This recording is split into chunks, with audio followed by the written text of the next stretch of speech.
live. Hello, everybody. Welcome back. It's another episode of Venture Maidens. Wow, Venture Maidens episode. What are we recording? 71, right? Yeah, 71. Yes. Had to look at my calendar a bunch. Hey, 71. Wow, so good. Favor 71. Sounds good. I'm ready.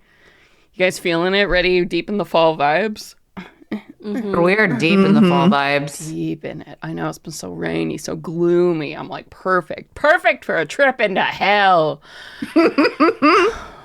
Beautiful. The fall palette of the trees, though, has been fucking fire. Fire. Another Santa thing Ana good for down hell. here. Yeah.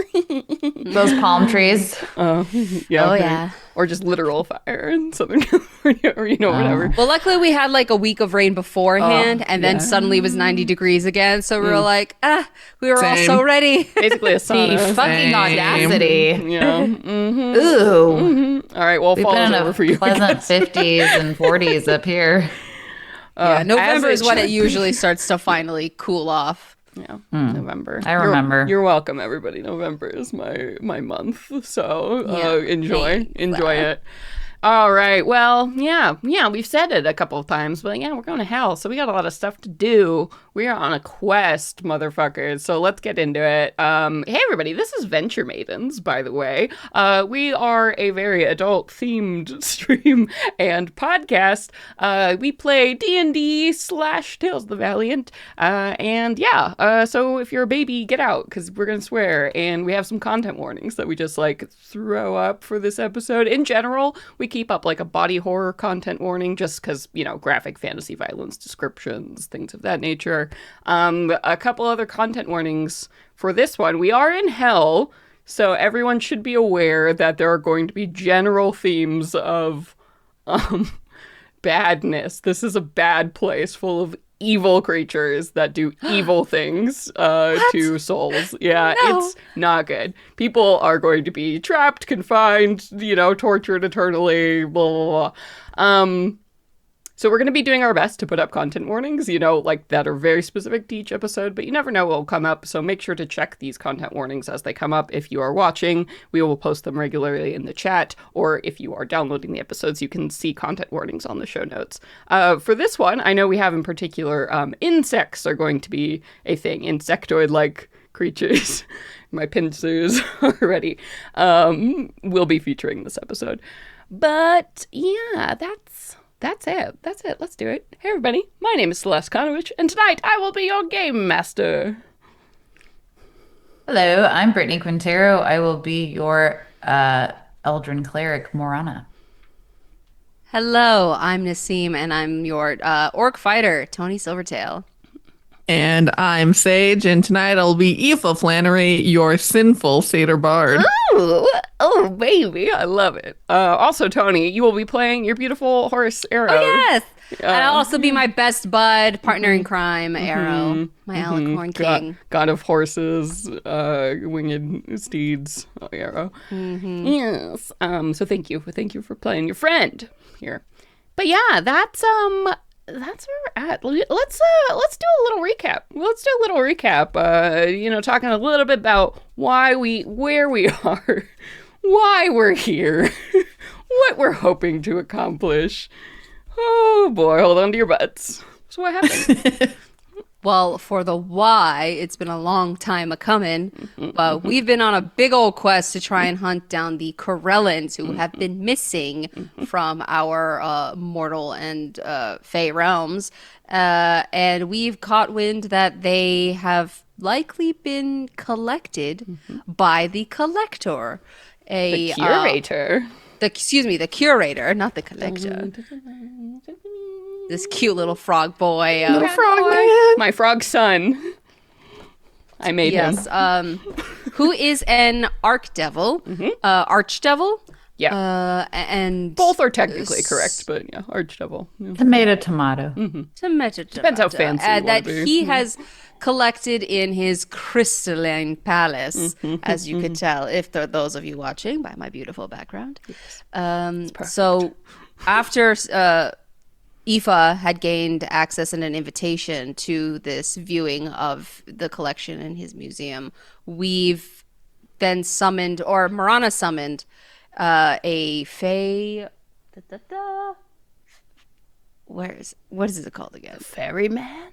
Ferryman. Conjure Yes, ferryman. Marana gained a new, very useful spell to basically summon our crossing down into hell. And we took a trip down with Arrow, all of us in tow, and on our way, we got attacked. Shocking. Oh yes, we were ambushed by some like frog amphibious kind of creatures who were living in the river Styx, and we were able to deal with one of them, but one of them never quite made it up into the boat and was scared away by Aoife's playing she was playing on her new instrument, her bagpipes of battle. And eventually we made it to the shores of where we believe this palace is supposed to be.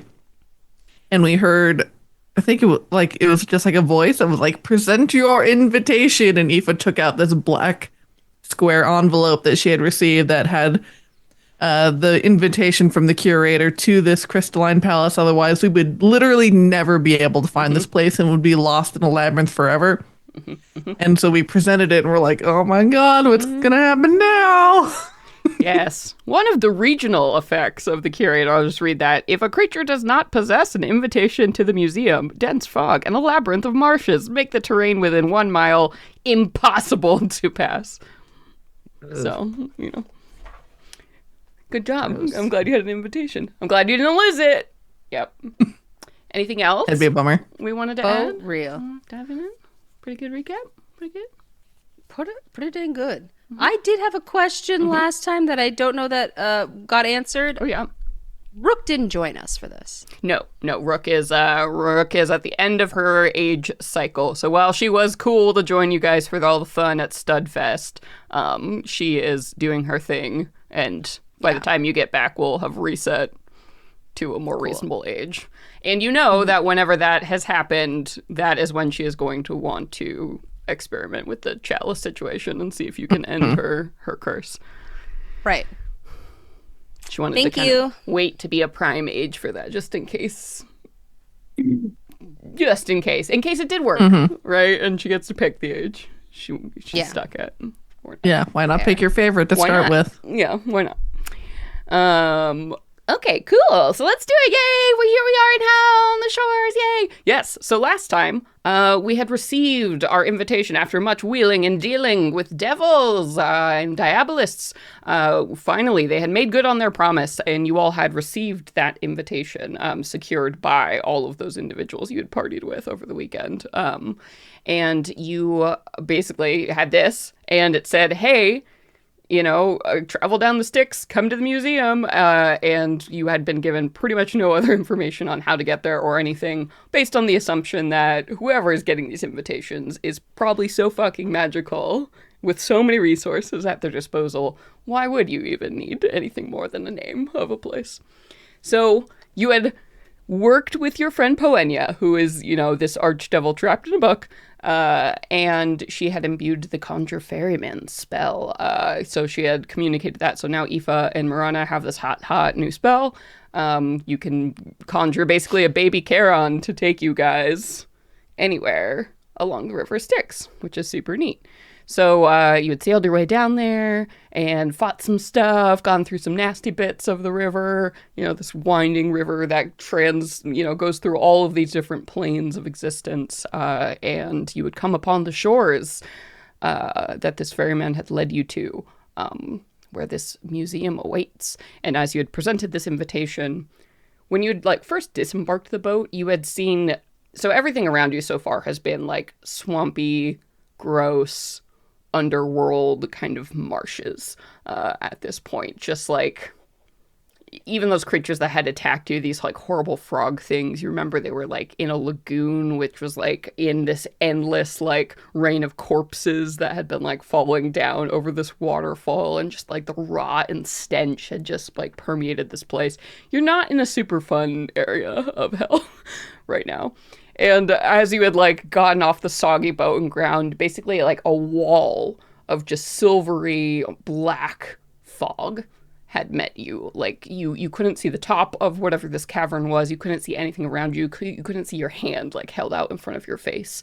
And as this psychic call had told you, present the invitation, you see now in front of you, it's like, oh, somebody put a fan like directly behind you as just this tunnel appears. All of a sudden the mist part, like forming this close-knit tunnel that seems to wind its way through the marshlands in front of you, so cutting a very narrow path through this fog. You can't see what's at the end of the path. It seems to like zig and zag and winds off in different directions.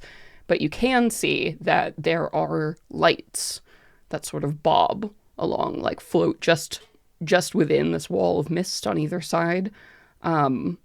These wispy, beautiful, like lanterns, like orbs of light, just dancing in the fog, seemingly waiting before you. Well, I think Tony will probably step forward and start our trail down this path. And our alicorn arrow can, I think, be at the back of the group, just to keep an eye on all of us. Sure. Yeah. He's happy to do that. Or if you wanted to ride him through, the fog, it's up to you what you want to do here. Oh, I guess so. Yeah. Yeah, let's ride him. I would say You're gonna give me a chance? I'll ride him. He can comfortably bear probably two medium-sized creatures because he's a very large horse, but still, probably just two. So someone's got to whack. Mm-hmm. Well, does anyone want to hop on? I'm preoccupied with so Morana's awkwardly doesn't really. She understands Karen or whatever, but like she's trying to pay the phantom ferryman with a coin. Yeah, so she's preoccupied with trying. I don't know if they take it or if it's necessary, but she's just like, oh, you got to pay the ferryman. Mm-hmm. And so that's what she's doing. Yeah, so you did pay him a coin when you as part of summoning the spell, but if you want to try and offer a tip, I mean. Yeah. Yeah. What kind of coin you give him? I don't know what I have. I don't even think I have much. I think you can have some silver and gold pieces and coppers, and you can have a couple. You have some pocket change. Y'all got money. Yeah. I think I don't know. Giving you an allowance of some kind. You've got some. Yeah, you definitely have a gold coin to spend. You could have a gem that was spit out by your. Oh, I don't think we've actually formally introduced you to. You have a animate chest mimic guy who, instead of eating stuff, makes gems for you guys.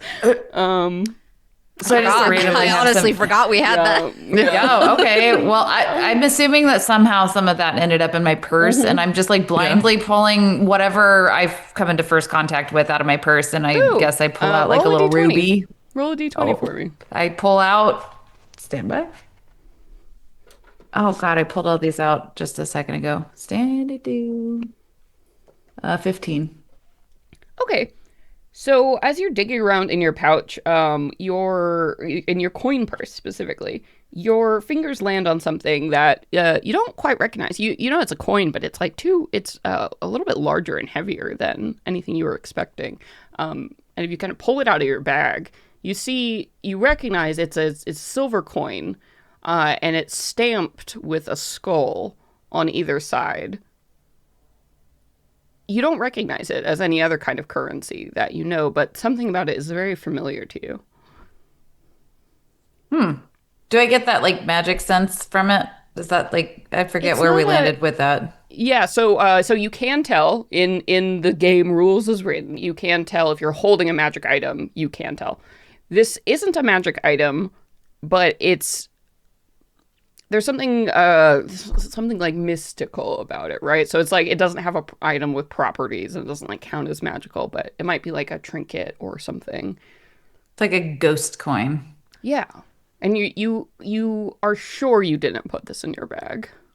Well, something feels right about this. I'm like, this fucking makes sense. And so I hand it, I'm like, yeah, kismet kind of thing. We're in the underworld and I've been here. Here we go. That's for you, good sir. Thanks for getting us here safely, Yeah, relatively speaking. and this figure, turns to you the whole time. You really haven't seen much of their face other than like the kind of the grinning like skull jaw, right? Like under the big hood that just hides its face. And as it reaches out its hand, to take the coin, it you can see its gesture, its shoulders sort of raise in surprise. And it looks up at you, and for the first time, you can see like under the hood, like the spiraling kind of blue pinpricks of lights that like sit in the face of this skull as it considers you, and then does a sweeping bow. And I do want to, I respond respectfully. I don't know what the etiquette would be, but I respond respectfully. And then I'm like, thank you. And then scurry away. I'm assuming maybe Aoife's already on writing. I don't know. Did I You just hear Skip the Dolly. burbling of water as like you see the head still bowed, the ship and the figure begin to sink just into the black waters of the Styx, like slowly being consumed by it. Yeah, and you always disappears. want to make good on the taxi service that's going to get us the fuck out of Dodge. Hell Hopefully. yeah. Hell yeah. Take a luck Hope- for that. Oh. That's good. Always tip your staff. Always tip Yeah, your staff, always. and your GMs will tip you in kind. And as Marana scurries back, and Aoife is like walking aside Arrow and Tony, and like just kind of patting, Arrow's like big square, powerful shoulders. He's so warm. He's so that- soft. Yeah, I think Aoife is having hooves herself. Feels a little weird being on the back of a horse. I can see that. Do you have cloven hooves or horse hooves? Cloven hooves. Different. She jumpy. Yeah. She can do Wait, it. so are you not writing him? No, yeah, she's just walking alongside. Oh, okay. Because I was gonna say it might make more sense if the two of you rid him for like a quicker escape, and then I can easily, I don't know, be the front leading the way. But that's fair if you don't want to ride him. Get up here, Marana. I'm catching up, and I'm like, oh, that was. I'm reflecting on my nice little experience with the creepy ferryman, but beautiful swirliness underneath. And as I'm saying this, and I'm like, what? I get to really? Saw the way you looked at him when he showed up. This is your chance. Oh my god! Well, we've ridden before. It's nice. Well, that's right. You were. That's right. It's nice but this time we're not like dying or in immediate Yeah. peril. So I'm just like, I'm gonna thank you, Tony, and then I'm gonna address Arrow. And I'm like, is that okay? And he bows his noble head, turning back to look at you. I'm so excited. Not undermining. I just want to make sure he's chill with it too. I don't know. Does Arrow speak outwardly, or is this a silent communication between Tony and? No, so only he and Tony can telepathically speak to one another, so he can't actually speak. Got it. Okay. Yeah. So all right. Yeah. And then I just like But his gingerly eyes climb. seem to sparkle as if he is amused by your shyness. Just paying respect to the Lord Clearly, of Horses. you can absolutely tell. I mean, this horse has a sentience far beyond what a normal one is, and he absolutely is following and understanding your conversation. So he can understand Sylvan, Celestial, and Common. Oh, I speak all of those. Oh. He's like the winged horned Shadowfax. Yeah, yeah. So I respectfully climb aboard. Yeah, as much as you can in the muddy, ground without a saddle. But Tony, luckily, is probably really good at helping you up onto such a giant steed.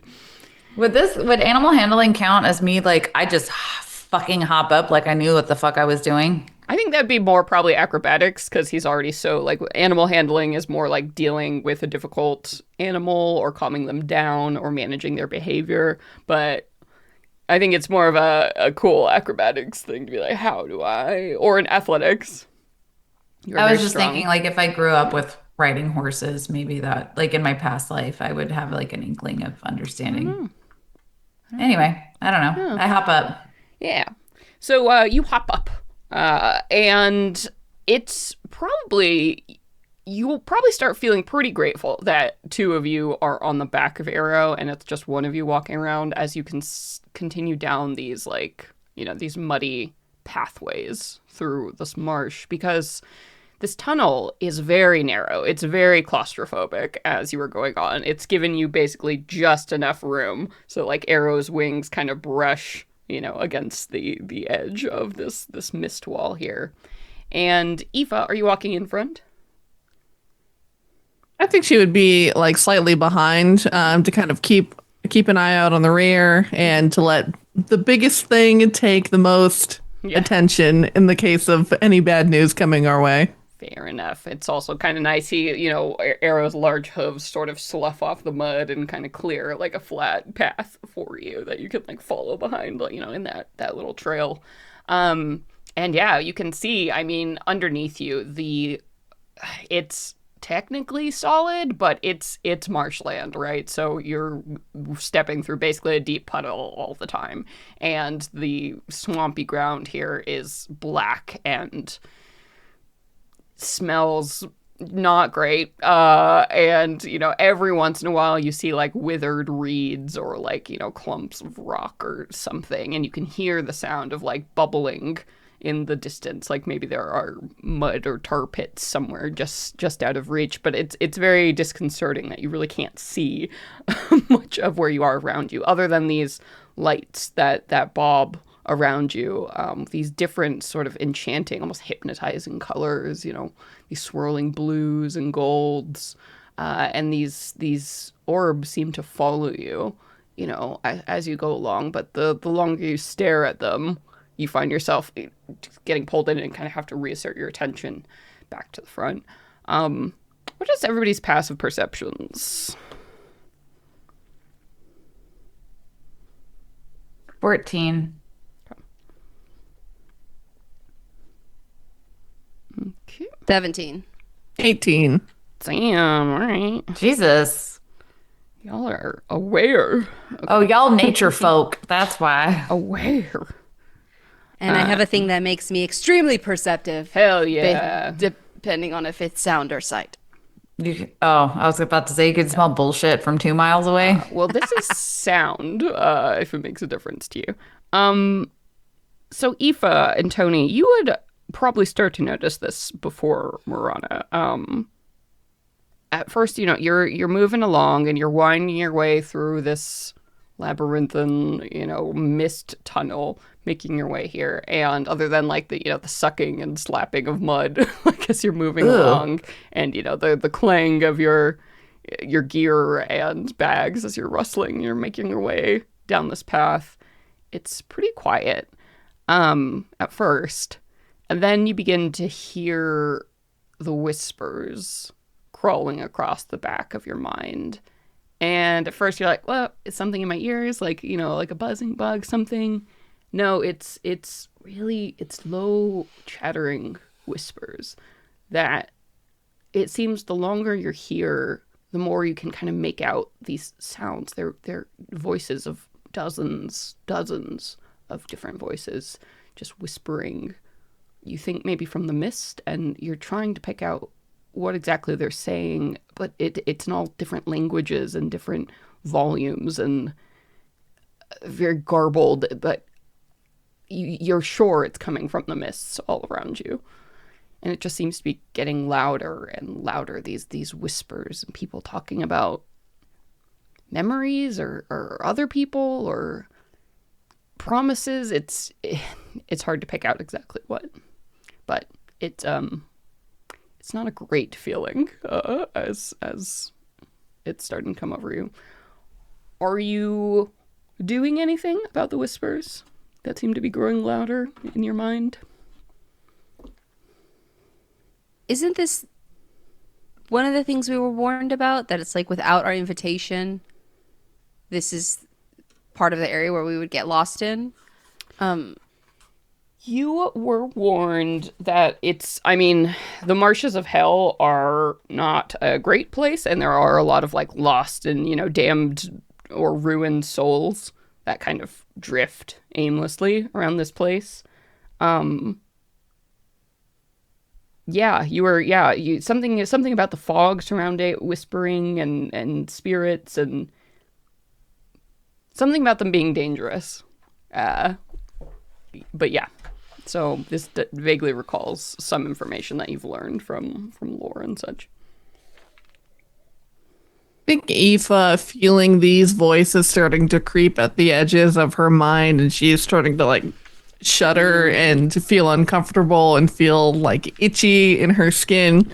And so to try and like drive them back, she'll start one of her bardic performances, Clarity of Thought, to give all of us within 30 feet of her, make it so that we can't be charmed and have advantage on saves of being frightened, just to be like, no bad vibes here, only fun. No bad vibes. That is great, because the next thing I was going to do is ask you all to make a wisdom save for me. Very good. As these whispers begin to grow louder and louder, and now to the point, Marana, where you're starting to hear them too. But I think the thing that clues you in is the fact that your companions are like throwing their heads, to either side and starting to like give really paranoid looks like off into the mist. So this is I'm just vibing on the back of this on the arrow, and then I'm like, You're like, what are you guys looking around for? What is that? You also would note that Arrow, once you start making a big deal, Marana looks around and you register confusion, Tony, in your mind. Like, what? He doesn't seem to be able to hear them. So, Interesting. a wisdom save, and this is against a fear effect. So you all have advantage as Aoife is doing her performance. It's just like the dead marshes in Lord of the Rings. Yeah, it's very much like that. That fucking musical sound. Jesus, the the diddly diddly diddly diddly. How'd we do, kids? Oh, fabulous. I got a 25. I'm afraid of nothing! Afraid of nothing! Not on my arrow. No. Sorry, we're rolling a d20 with a wisdom it's a save. wisdom save, yes. And you have advantage because of Aoife's performance. Thank you. That Thank you, is a Lisa. 19 for Aoife. Nice. Because he's celestial and so pure. He does, yeah. He's not affected. I don't hear that shit. That dumb ghost shit. Uh-oh. Did my recording just stop? Oh my god. Disk is too slow or system overloaded. Uh-oh. Nothing else is sound- happening. It sounds like you need to probably clear some Yeah, it sounds like a space. memory thing. Shall we pause? Yeah, pause for a moment. That happened to me, Nassim, because fucking Arjuna was not clearing space off of the fucking laptop that we've been sharing. Most of the time, even I if delete my audio files as soon as I upload them to Gmail or Google Drive. a lot of the time that stuff it's your working memory specifically. So even if the drive where you're saving this to looks clear, you got to double check that your C drive, so whatever drive your Zoom lives in, is good. Usually you have to empty your trash, and then if you have any download files, usually the download folder has fucking copies of literally everything that just stay on there. Wait, I don't know why, but your sound just cut out. I think Oh, my computer is overloaded for some reason, but like I'm not hearing you. Oh, we hear Okay. you, and you're still now good, but now I can hear you again. I don't know what just happened, Way up. but I'm getting rid of episodes. Hold on. I think it's just because it was like deleting, so it probably just stopped for a second. Audio. What are all these audio files? What are all these audio zip files? Where'd you come from? Girl. usually No it's idea. that fucking, because they have on most computers they have the C drive, which is like all your downloads folder where all your fucking download files go, and then they also go to the destination files, and it just fucks you because your working drive is usually your desktop or your C or whatever is not that big. The same. Do you use iCloud? No. You should start using iCloud. You're on a Mac still, right? Yeah. Girl, get your fucking iCloud set up. Oh my God. This thing you have to pay for. You also get like a certain amount for free. I don't trust the cloud. I know. I don't Well, understand I the don't know what to cloud. tell you. I don't understand it. I don't use it. Especially because like last week when all of the Amazon Web Services servers went down and like Yeah, like if 40% of the world just kind of shut down for a while. Fuck the cloud. yeah, having things on a cloud sounds like relying on tech forever, and I already do that enough. We are relying on tech forever. Exactly. This is why I bought my fucking 2 Y'all terabyte use- external hard drive that's literally fireproof. Y'all use clouds to some fucking extent if your phones Well- do anything. I mean, that's true, but you know, that choice to pick and choose when and where to use it. Not arguing at all.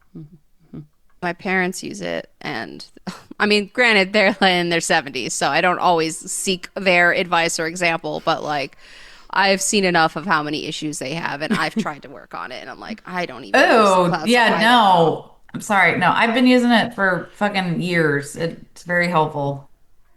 But I'll shut up. Also, these mashed potatoes were so fucking good. Hell yeah, mashed potatoes. Celeste, while Nassim's figuring that out, with advantage, my wisdom save was a 9 plus 9, so 18. Okay. I was like 9. Oh, plus 9. There you 18. go. Yeah. 18. Yeah. I have a plus 9 to my fucking wisdom save. It's Good. crazy. This bodes well for you if you guys do this well against charm and fear effects. Aoife, we're gonna make all your buff shit really work. I think for the next couple of games. Devils, they're in your Deleted mind. like so many things. So should I just try again? Should we just start? Just hit Yeah. record again. It should, See if it freaks out or not. yeah. You know, worst case, if you can't figure it out, I do have I have the Zoom audios going. And Okay, it's going. Thank God for that backup. Remember the days when we didn't? I know. I don't. All right. Let us know. Slate. If it, We're starting. It's happening. I'm Nassim. I'm 5'2". I'm SAG-AFTRA. I'm based in Los Angeles. Yeah. This is at 36 minutes into the Audacity recording stage. 36 minutes into our Audacity recording. There you go. You want to sync that up. Always. All right, cool. Okay, so Marana got you said an 18, and Aoife also got an 18, Tony got a 17. I can't scare you guys at all. That's great. Tony got a 25. Damn! All right, Tony. Okay. Shit. Yeah, that's great, because as these whispers get louder and louder, a flash of panic like comes across your mind. Those whispers tap into something deep and primal within you, the animal part of yourselves that tells you something is wrong and you must run. But all of you suppress that urge because you get the sharp feeling that running off, being frightened into this, would be sure death. So you steal your mind, and Aoife's, what are you doing? What was your little performance that's like enhancing, keeping everybody fucking calm in this moment? Yeah, so because I don't know if Marana has seen it, but Aoife pulls out this midnight blue flute that has like these swirling veins of like gold and black and white all along this like long kind of ivory body, and she's playing this almost like a lullaby, this very kind of like sweet and somber melody that kind of blends in with this eerie ambiance around us, but is very kind of soothing and quieting. Yeah, it's sort of like using white noise to cover other noise, right, at that point. So it sort of equalizes and it makes it less intense. But even, after you all like feel this pass, the oppression of these voices just continues. And all of you begin to see that this wall of mist transforms. It becomes like bumpy and rough and almost like moving as faces, like these ghostly faces press, against it. It's like, like a face behind wallpaper, right? Like just trying to like reach out in front of you, and you see grasping hands. And Arrow is just like doing his best to be as small as possible, keeping his like folded wings away from whatever the hell is going on here. And the lights, they grow brighter and are moving, almost like strobing up and down across this mist. And just at the moment you just think you can't fucking take any more of this, you round a corner and you see something that rises out above the mist. This strange, towering, beautiful structure that seems so out of place in the middle of this black and horrible swamp. This like palace of shining like crystal towers that look almost like a geode, like cracked in half. You can see, the big pillars of just shining opalescent crystal rising up skywards. And the structure is strange and massive. It doesn't look anything like, a structured castle or manor house that you're used to. It's just like this raw thing that has been plopped in the middle of this this swamp. And as you're looking around, you can see that the mists are sort of starting to recede. So there is like a clear ring of ground around this structure out there in front of you. And you can see that this thing, it must have like, it's huge. It's big. There seem to be two clear, like, large wings of it. One, westward and eastward. And then facing out in front of you, you see, like, this large dome shape that's just, like, studded with all of these different multicolored crystals. And, like, these large black gates set into this edifice here that might be, I don't know, leading to, like, an atrium or courtyard. Like, it's hard to tell with the geometry and the structure of this thing, but it's gorgeous and strange. And here it is in front of you. You have to assume that's the Crystal Palace.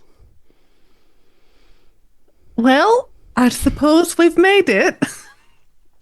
Just in time, as she wipes some sweat from her forehead. Yeah, and like just as you step out of the tunnel, like the mist like swallows up behind you and closes, and you can see the clawing faces and hands in the mist. Like they can't like cross whatever this like invisible ring is towards you, but they're hungry for you, and you know it so profoundly.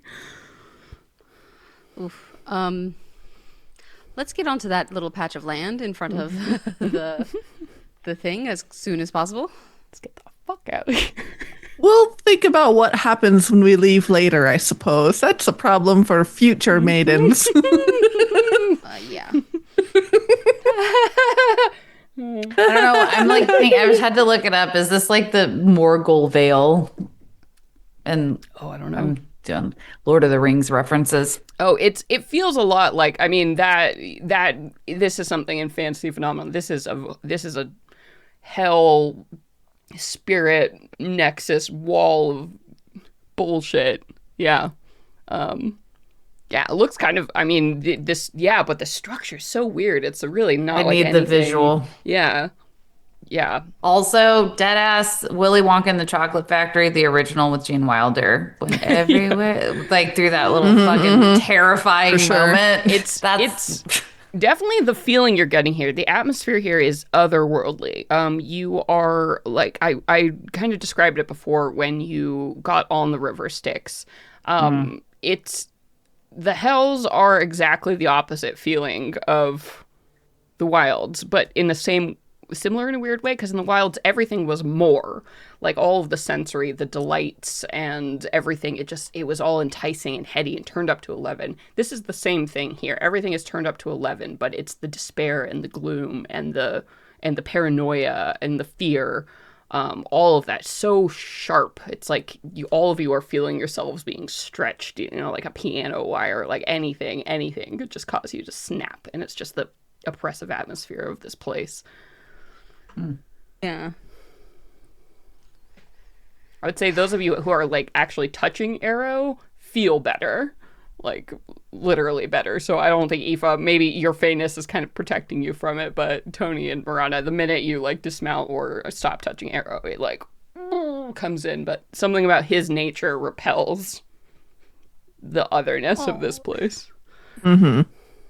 And before we pile in properly, Aoife will take the minute to transform into her Fae form because we Yes. do not know what Yes, awaits guys, us. we have like probably 60 feet or so of distance between us and like the entry, the atrium, like courtyard gates here. So this is the time to do anything you want to do before things will be trying to eat your faces all the time. And I will say also just a few reminders here. Yes, you are here at this place by invitation. However, this is hell. The people who are invited to this thing are not humans. They don't have normal laws of decency or whatever. If you die, if they kill you, if they capture you, devils are like, good for you for doing that. Like, you dumb idiot, of course. So don't trust anything. You're not safe just because you've been invited to be here.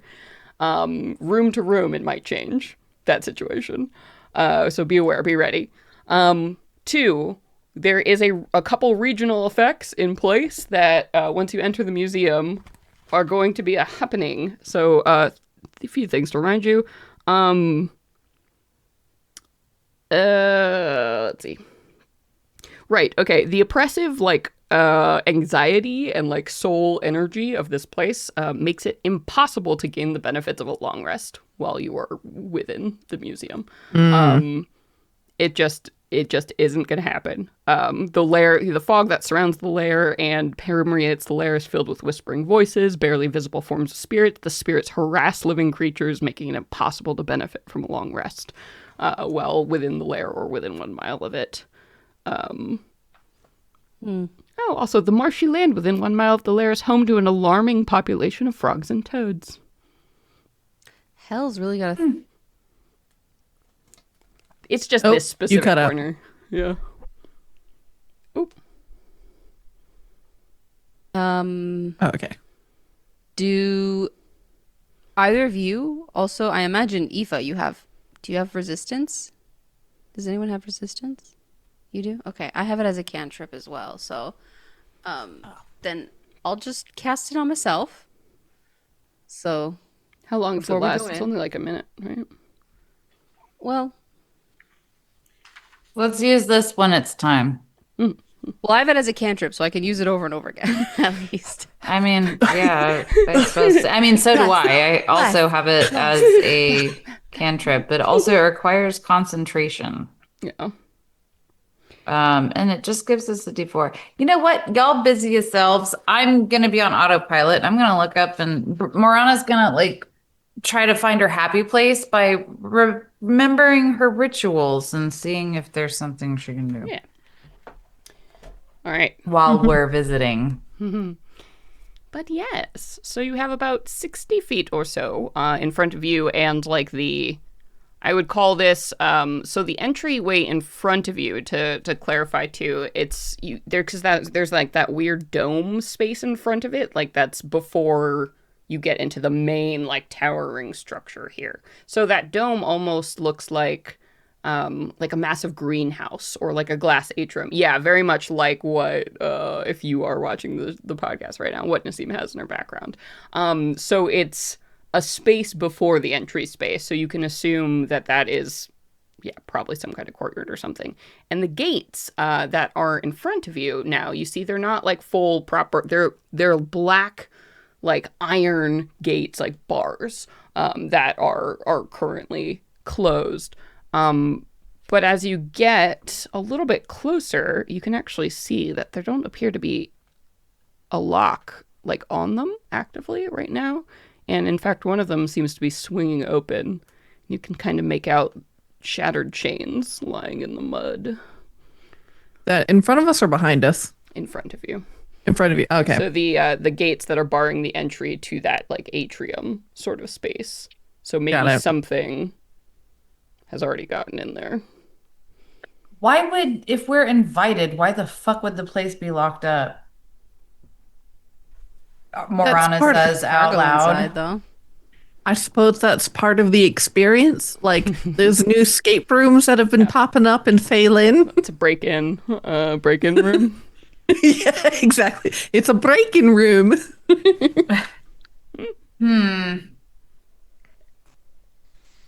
I don't recall much of my time down here, and I was definitely not part of this region. You weren't, yeah. You've Um, never been down here. Like, you didn't spend time in yeah. the hills. You were in the underworld, which was a different, cool, God-ruled part of adjacent to hell, but thought not in hell. mostly just traveling on the River Styx. It's just like, yeah, I don't know what fucking logic. None of this makes sense to me. Like, I don't know. I don't know. It doesn't make sense that the lock is broken. It stinks. Sure Smells does. gross. Sure do. Well, if we're all ready then, let us be off then. Yeah, I want to meet this thing. What you about, fool? Yeah. All right. So how are you approaching these broken gates? Boldly striding. Cautiously. Steadily. A top arrow, I think he'll just push one with his head, his neck. Basically, are you Open. trying to be stealthy or not? Is the question. Oh. Can we be in the muck? Yeah, I don't think especially stealthy, but just being aware of what's around us. Sure. Oh, that's a thing that we practiced. Hold on. Yeah. Ready, I guess readying an action would maybe be the best. I can't really sleuth it. Yeah, I'll say let me do a little bit more and we'll get there. So you're not going stealthy, but you're not, making a ruckus as you kind of cross this field. And yes, your fears are sort of confirmed as you get up to the front and you see this heavy padlock dropped into the mud here, and you can see the padlock sort of has like a frog motif made on its face. This thing is heavy. I mean, it's like at least 20 pounds, probably the size of, bigger than your head. And it has been shattered by something. And the gate swings open very easily at your touch. And beyond it, yeah, you can see it looks like a muddy greenhouse thing in front of you, like one of those covered butterfly gardens, or Pavilion. rainforest displays you might walk through on the inside here. And you can see that there are statues like half sunken or in the mud, like these marble statues of various creatures. You're not sure if they have anything to do with the museum, or maybe there were something that were here before the curator took this place over. But amidst this maze of statues, on the far side of this room, you can see shining, they look like gates that are just made of diamonds. And these aren't barred, these are nothing, they're like floor to ceiling, like maybe 15 fucking feet tall, shining, radiant gates set into what must be the entrance to the museum proper. And you can see that there are beautiful golden statues of frog-like individuals on either side of these diamond doors. But you also see something else. Something catches your attention. It's like a weird blurriness almost, or something in front of the door. Everybody make me perceptions checks to see if you can figure out what this is. But some kind of movement of something you can't quite see catches your attention. 26. What the fuck is it? Oh, damn. All right. Oh, jeez. That's not bad. What's 17 plus 5? 22. Yeah. Okay. And then Aoife did terribly. She only got an 8. Okay, that's fine. I'm Tony and Marana. See like gods. So both of you, you're like, Aoife, wah, wah, wah, you're walking in, and suddenly Tony, wait, as Tony and you and Marana you see that, you track that motion, and you realize it's like something is moving invisibly, but not quite, in front of this statue, and you can just make out the shape kind of cast in mud. It's almost like a translucent figure. It stands maybe 8 feet tall or so, but it appears to be like a praying mantis humanoid thing in front of you, and you can see it's got this long spear that it's kind of like tapping at the statue, and you see its mandibles moving as it seems to be talking to you. See a second one of these figures like kind of crouching and like looking around. These two creatures seem to be like testing the doors and searching for like something around them, maybe like a lock or a way inside. And you can tell that the diamond doors don't appear to have any kind of lock or keyhole they could pick, or they seem big and shining and impenetrable. But whatever these creatures are, seem very interested in finding a way in. They have not noticed you yet. That was If you would like, I will give you a surprise round against whatever these creatures are. I kind of like nudge Tony. I'm like, psst, psst, psst, psst, psst. And then kind of wave. I quietly wave to get. We're waving at Aoife. Yeah. So, let me see. I'll post this in the chat too. But you can see they're like translucent, like praying mantis people with the body of kind of scorpions on the bottom. So they have like 6 like pincer feet that they walk on, and long stabby tails of scorpions. But yeah, they. You want to Yeah, stay away from those. yeah, they don't look super cool. Prize round, please. Okay, let's roll some initiative. heavens. Okay. So the way surprised rounds work, I'm going to remind everybody, is you still roll initiative and everything, even for the creatures. But Tales of the Valiant has surprised as basically a condition that is applied to creatures that are surprised. So they that are surprised cannot act during the first round of combat. And that is the surprised condition. So I'm going to say, because these creatures were very distracted by what they were doing, they failed to notice you walking in here. I wonder how they sense, if they can hear, or if they sense vibrations or smell. Who knows? Yeah. And these things are, didn't- probably about 80 feet away from you at this point. So it's very large. They're right on the other side of the courtyard. You would not have noticed them if they weren't, if you guys weren't incredibly great at seeing things, and their like weird bodies were against like a fucking diamond disco ball door thing. That's just casting really weird light around everything. What was I gonna say? I guess I would have to wait until our turn during the rounds, but I wanted to ask Arrow if he sensed them.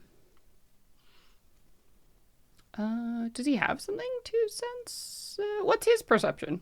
You should be able to see on the thing. Like, what's his modifier? Or I'm sorry, his wisdom modifier. His wisdom modifier is 2.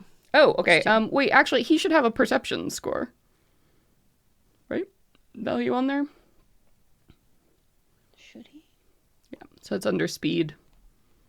Have perception. Stealth.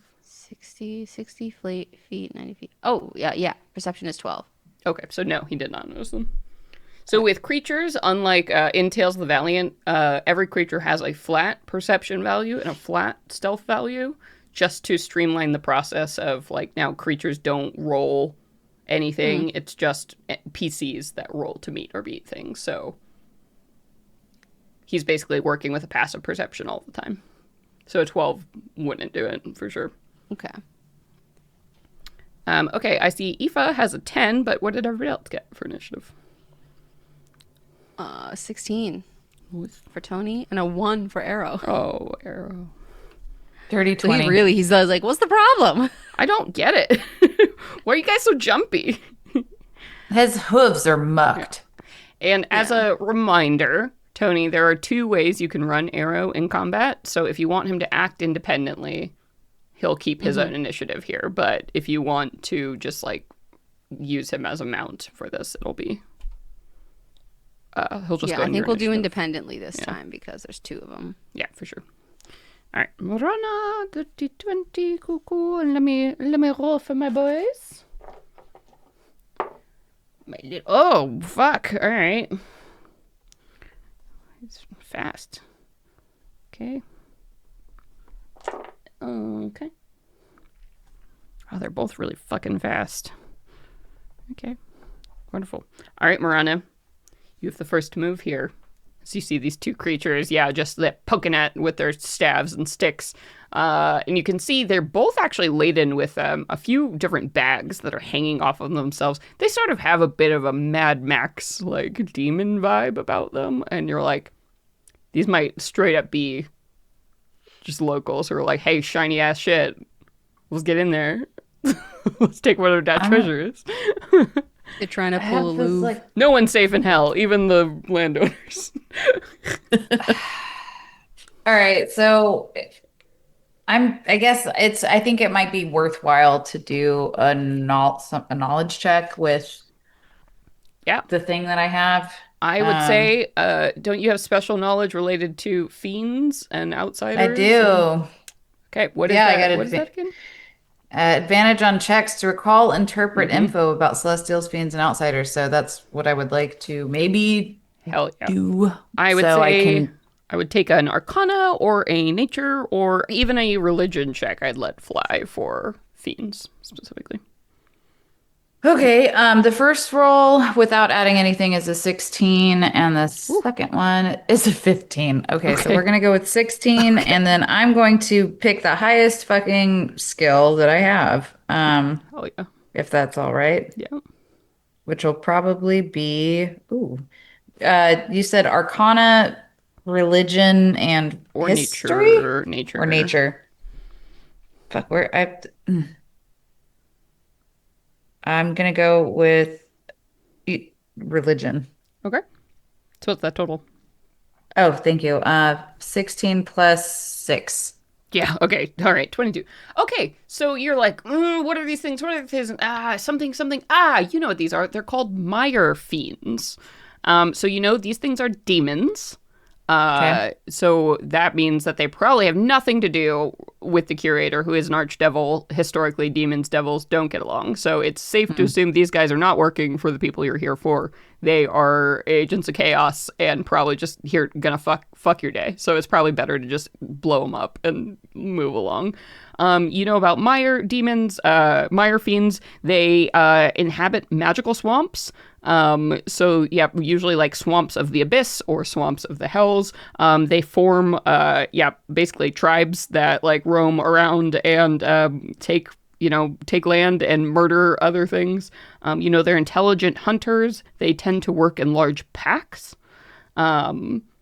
You know that when hunting, mire fiends inject acid from their stingers into their victims, which liquefies their innards for consumption, and then also rots away their victims' souls at the same time, rendering them like fucking helpless, like prey that they can, eat and then use as hosts for, their reproduction.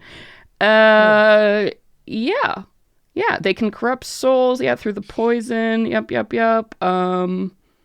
Unable to I guess yeah, and they can't consume the souls that they actually, because that's not like really their thing. So usually their victims, after their souls are all corrupted and fucked up by their acid, they become ghosts, shadows, and specters that haunt swamps and lands. So they are probably responsible for a lot of the creatures that were here outside. Yeah. I shall quietly communicate all of this to remain the element of surprise. Also, is it a safe guess that if they are from magical marshes, they're probably got some kind of magic resistance? Yes, it is safe to assume that most fiends of this type have magic resistance, so probably advantage on spells against spells and such. It's also probably a safe bet that acid won't do much to them if they have this demonic acid that they can inject into their victims. So, Okay, I'm going to communicate all of that. Yep. Quietly, because I imagine we're all still very close together. for sure. Holy shit, I gotta I was thinking, I think maybe it would be good to boost everybody, or I don't know. I might need some help with this. I might need to confide in my companions here on what I should do because I would like to make this as efficient as possible. So, hey, do you guys think I should do a blasty blasty, or would you like to be buffed? Oop, I think Oh, you wait, can't hear you, muted, Naseem. Think you should blast them? You guys should There blast we go. them. I heard All that. Think you should bless them. I heard that. Blast him. Right. Eva? Blast them. Tight. Magic cool. missile. Okay. All right. And I think for that, you can only cast that at the lowest level because that's your like freebie once per day. Yeah. It's highlighted yellow lineage feature spell. I think you're right. Yes. Yeah. Okay. So then, as a first level, I believe you get what, four missiles? to Three. cast that? Three. Okay. Cool. How do you want to disperse them? So there's one on the left and one on the right, and you get to pick. What? Tell me, everyone. What does the one on the left have? A feature that sets it apart from the one on the right? A wonky eye. A wonky eye. Yeah. I think it's one of its eyes because they have the big mantis eyes, right? One of its eyes is actually like sprouting another eye. It's like a kind of a weird Ew. Nice. demonic third eye. Yeah. Gross. Yeah. Wonky third eye. He's probably very virile in his tribe. Ew. Ooh, a third eye. Ew. So powerful. Oh, The handsome one. I don't know why viral. Remember when everybody was upset about the word moist? And I'm like, that word doesn't upset me. I'm thinking of cake. Viral upsets me. All right. Well, they're demons. They're very upsetting. Okay, so third eye, and then what's a feature one on the right? Anybody? It's different. Pointy. It's pointy. Ooh, okay. Yeah, he's got Like sort of you like already know a. praying mantis is pointy, but it's like even like it almost looks like it's horned. Yeah, it's like one of those like rock crab. You know how they have like all the little points all over it. Yep, It's like yep. oh yeah, Spiky. spike. Yeah, Spike and third Spike. eye. Hell yeah. All right, handsome boy. Spike and handsome boy. Okay. All right.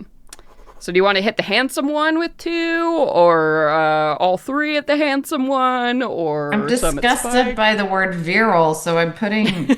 Ooh, actually, okay. I think it is good to take out. Is it good to do area of effect or like take one out? So, no, I'm gonna do damage to both. I'm doing damage to both. One on the left, viral Handsome boy. Third is eye getting boy. 2. So I need to get. D4s. Oh my god. Fuck. Hold on. I put all my dice away. I'm glad I remembered to bring them. Can somebody roll 2d4 for me? I have one that's available. Sage too. And it'll each d4 gets a +1. What the fuck is this? Okay, so you get a 2 and a 3. Oh. Okay.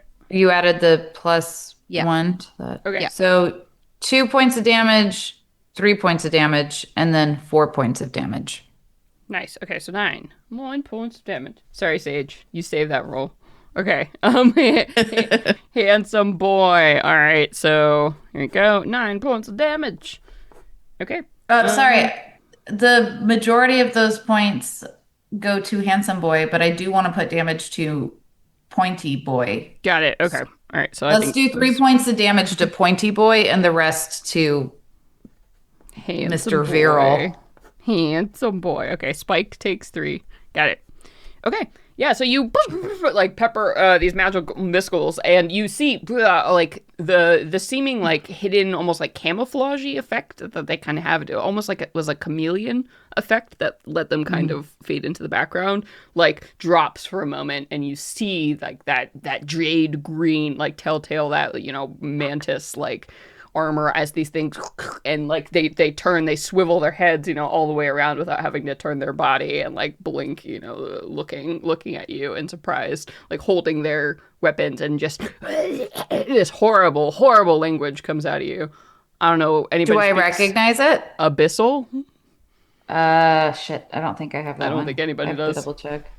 It's awful. Like it kind of sounds like the infernal you've been hearing on occasion, but like if that was like the gutter awful version of that. Like infernal, you can make out some of the words, but abyssal is just all black metal, just like yeah, you're like, oh god, does that hurt you? Sorry. Like that's what that Pardon is. me. You're like, no, god. To end my turn, I'm gonna move the what are you at 30 feet? You, I'm gonna move 30 feet in their direction. Yeah, so you Like can an anime character running through the fucking mud. Yeah. Luckily, whatever this courtyard was made of before here, like this dome was kind of built over it, there you can feel that there is stone beneath like the slick layer of mud on top, so it's a little bit firmer to run. So you're not dealing with difficult terrain in this space in particular. But yeah, Sick. you're running past like shattered statues of like, ooh, what is that horned thing? And like that screaming man, like in a corner. I don't know, whatever. Like, ooh, it's weird. But no worries, you're closer. Nice. And then we go to one of our boys is going to respond. Handsome boy. Wait, Oh, wait, sorry. Isn't He's it a surprised. surprise? He's surprised. You're right. He's surprised. So surprised. Ah! Mantis. Ah! Tony, we come to you. Oh, yay. Okay, I'm going to. So we're still like 80 feet away from them, right? Okay. I will take out my longbow and I'd like to shoot my shot. And I'd like to make it a, what's it called again? Try and do a straight through shot. Okay, cool. If One of I your hit it, that stunts? means, yeah, one of my stunts. I'm gonna do a stunt. Hell you. And if I end up succeeding, then I'll end up doing half damage to the second one. Nice. Cool. Yeah. You did most to handsome one, so I guess handsome I boy. will aim for handsome as well. Okay. He's got a third eye. I'm not sure if you were here or not, but a third like little mutant eye that's sprouting out. So he's probably very handsome in his village. And very I won't say the V word that unique- upsets Brittany, but yeah, A unique it's charm. ooh, you're so powerful. You can see better. Will a 15 hit? A 15 is not going to do it. It bounces off of their hardened carapace. Well, Skin. dang. I'll take a point of luck, though. Hell yeah, you will. Yes, Okay. love that. Use it, yes! Living for it! Learning. Combat training I'm works! gonna roll for Yeah. my second shot, Hell yeah. and this is something I do need clarity on Yeah. because I failed that attack. Does that mean that I lose a point of one of my stunts that I can do? No, I would say that you, in a Have to case that succeed. requires you to hit, like, no, I would not count that against you. You don't use the stunt until you actually got the opportunity to, And that's fucking what we're use gonna it. say. Unless it's so a we're gonna stunt try that another. specifically lets you like modify a roll. So like your make it count, for instance, if you use Oh, that, I would count Right, that right, against you. Yeah. Right, yeah. No. So we're gonna try another straight through shot, and then this time we got a 17. Yes, that'll do. That'll do. Great. Okay. You've by process of elimination of 15 and 17, you figured out 16 is your target number. Cool. That's Your bow is not magic, yes? it's not magic, no. Okay. That actually doesn't matter for these guys. So that's gonna be 10 damage, and that means 5 damage to the other boy to spike. Rude. Nice. Yeah, so you like shoot. Yeah, I mean, what does it look like? Your shit. You describe it. It looks like, normally she's standing 2 feet, takes a wide stance, but for this like extra shot, she just takes knee to the ground and takes a nice deep slow breath before pulling the trigger, both eyes wide open. Yeah. Yeah. And I guess you're kind of probably off to the side and sort of angling it up so you can pierce like right through maybe the abdomen and like you catch, what, like the scorpion tail of this other one. Yeah, or she like something. probably like stepped off like 5 feet or so to like get the right angle Yeah. that it would go through towards both of them. She has dismounted Yeah. arrow. Okay. Yeah, so nobody's mounted on arrow at this moment based on descriptions, I've assumed. Okay, cool. All right. Would you like to move closer? These things are 80 feet away from you. So, and Marana is I now don't like moved those 30 feet up. pincers. I don't like those little scorpion tails, so I don't know that I do want to move closer. I think Your cleric has run 30 feet ahead and is standing there alone. God damn it. Okay, I'll walk. Just saying. I'm just saying, I'll run to where my warrior. cleric Just is. saying, brave She can't be out there by warrior. herself. Yeah. I'll take out my. You can move 30 feet. It's okay. You'll still be 50 I'll move feet 30 away feet, from them. take out my shield, and take a guarded stance. There you go. There you go. All right. Bonus action card stance. Look at you. Look at you. Hell yeah. All right. And then the other one. Ah, so surprised. I'm surprised. And then it comes to. Oh, wait. Hang on. Did I not write? No, Aoife. Yeah. I wrote arrow on here, and then I was like, surely that's Aoife, the same. It's like 4 letters, A's. No, it's fine. Aoife, and then it will be arrow. Our boy. So surprised. Beautiful. Can't sense anything. He's just like living in bliss. So Morana and Tony have started peppering Third Eye Blind over there. Yeah. And so Aoife will run off to an angle to be in line with them, but separated a little bit. And she will reach out her hands or she'll grab her staff of healing and to use it as a focus, and she will whirl it around to the air and point it to the other one, Spike, and is going to cast Dream Lance. So this bolt of just like dreamy, lazy, wispy energy just darts towards this other creature. Is this one of the And so Labyrinth she- Worldbook spells? I believe so. Yes, yeah. Yeah, it is. And so she makes a spell attack roll. If she hits, they'll take 2d12 psychic damage, and then they'll have to make an int save. Ooh. A good pick for some fucking swamp demons. And we're gonna spend 3 luck to re-roll that because that was garbage. Oh, garbage. Way better. Okay, so that is an 18 to hit. There we go. That will do. And that'll be 13 damage, and then they have to make an intelligence saving throw DC 17. So I do get advantage because I have magic resistance, but I'm very dumb. So here we go.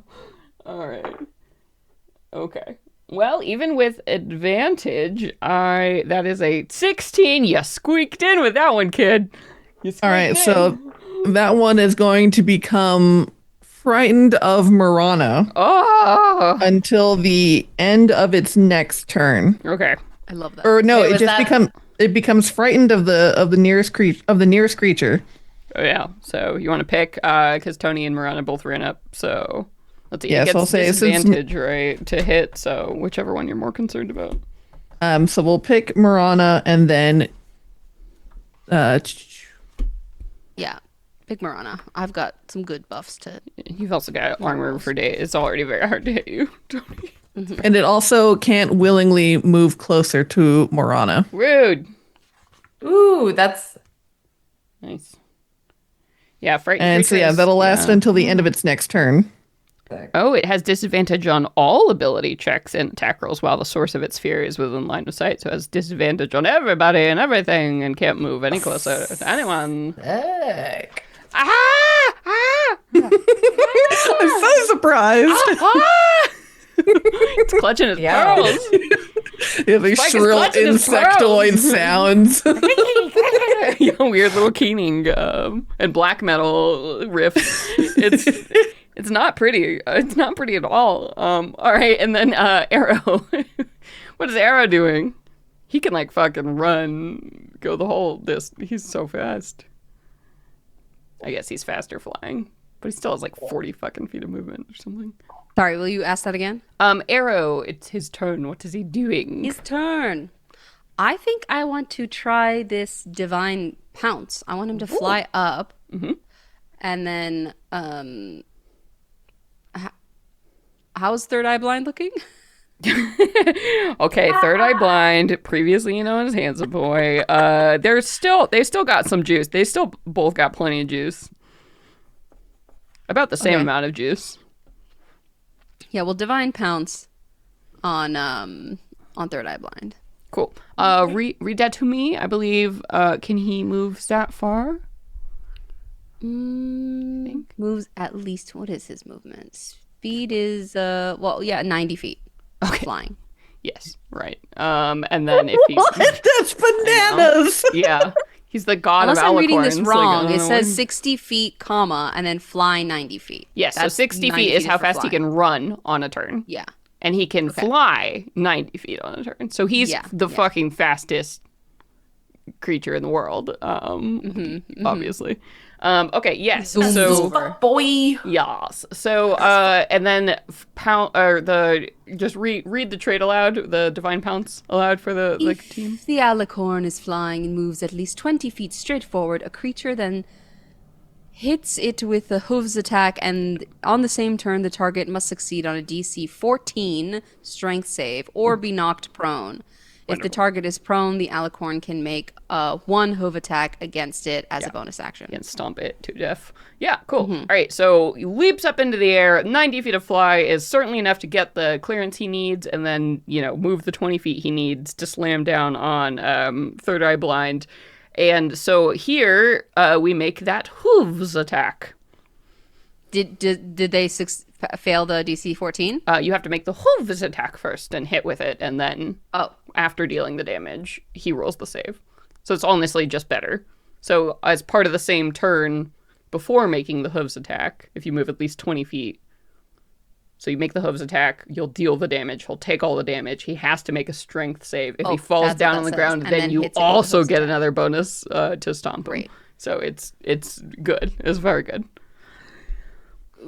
Worst case, even if he succeeds the strength, you're gonna deal a bunch of horse hoof damage, which ain't nothing's but I got a 16 on the die. there you go. That's perfect. That's all you need. Great. So what's his damage? It's plus 6, reached 2d6. Okay. Stomping a bug, horse stomping a bug. I have a plus 6 right there. It's probably gonna go very well. It's very crunchy. 4. 8 bludgeoning. Okay, nice. All right. So then now, because you hit with that, I will go ahead and make it was a strength save, you said? Yeah. Okay, strength save. A 13? That was No. Me. You prone. You little okay. prone buggy. So he takes him down. Arrow's just on top of him, and this creature falls to the ground under the weight of it. So you can go ahead and make a bonus action now. It said another hooves attack. Was that the deal? yeah. Yeah. So just keeps going. Nay! Celestial pony. Oh man, he just misses. He got a 15. Okay. Oh, sorry. You roll with advantage because the creature's prone. That's right. Yep. That's sexy as hell. Hell yeah. That's 16 exactly. Oh my god, Arrow's just this amount of force and nothing more, because I don't want to be gross. I'm already very muddy. Yay! Stomp That again. is 12 more damage. Yeah, okay. Damn, he's doing... Oh, okay. Third Eye Blind is not going to be with us for much longer. Their time may have ended.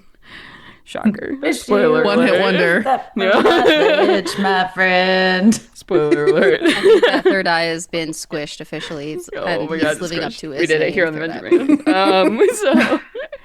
Benjamin. He is still alive, but it's not looking good. Nice job, Arrow. Okay, and we're about to go back up to the top of the round, so it's gonna be Marana, and then my boys are gonna get to do some violence. So I'm going to spend my action closing the gap Okay. since 30, I'm still 50 feet, right? Yes. So you So can I run need to 30 feet closer. dash. Yeah. Okay. So I'm going to spend my action to get there, and then I'm going to cast my bonus action, Branding Smite. Did we determine that Third Eye Blind is dead? No, he's not dead, but he's prone on the ground and not looking I'm not awesome. dead yet. Not looking so- awesome, but still. I think then it seems beneficial to cast Branding Smite on Spike. Yes. I think Branding Smite, don't you cast it on your web? Wait. What am I thinking? Yeah, Oh, you. yeah, I do. Yeah, yeah. And then I when have you to- hit, it goes off. Yeah. Yeah, yeah. Yeah. So I'm gonna show the fuck up. Which one did you cast to be afraid of me? Spike. Yeah. Sick. Yeah. I'm gonna show up and I'm gonna fucking jive, like shiver and jive with the fucking branding smite. And that's gonna be my turn. You know, is a trident a weapon you can throw? Because I think if you wanted to, you wouldn't have to dash. You could move 30 feet, and then you could cast Branding Spite on your weapon, and then you could also use your action then to throw it and hit him if you wanted to do that. And you have the Charmer Recall, so it'll come back to your hand. Yeah, that's true. You could totally do that. True. I forget. I'm not used to. I'm not used to melee. Thank you for reminding me that I can throw my motherfucking trident or bident. Yeah. Let's do that. Hell so yeah. I'm gonna run 30 more feet. Okay. So Yep, I'm you're now 20 feet away. Yep. Right. Yeah. Thank you. That's brilliant. That's even more brilliant. I'm trying to maximize and get used to these bonus actions and shit. Yeah. So yeah, I'm gonna fucking do that. So and then bonus I'm gonna action to Branding Smite. branding smite. Wait, and what does that look like? Because we've never seen you do that. What is your sword? What does it look like? What happened? What happened to it? Shit. I It's imagine so hard it's to shiny think of the- somehow. Somehow shiny. Oh my god. It's really hard to step away from the lightning motif that I love so fucking much. We're gonna do a celestial thing because I'm going for Starry Night in the winter. So, Maybe like because it's a Snow branding. Flurry. Yeah, or it could be like little symbols Oh, no. that spin around it, like little. No, I have an even better one. Okay, y'all bear with me. I'm going to give you a little poetic action here. Okay.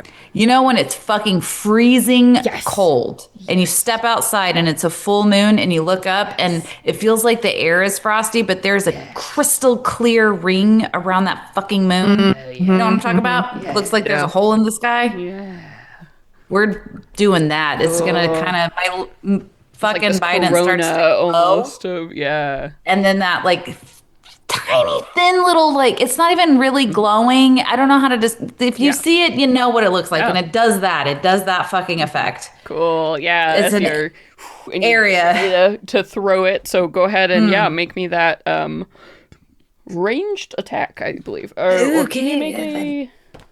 I don't know. I haven't thrown my biting yet. Yeah, I don't it's know how a to do ranged this. attack with strength. Yes, you can use strength. Oh on fuck it, yeah! Because it's a I thrown got weapon. Strength all the so- day.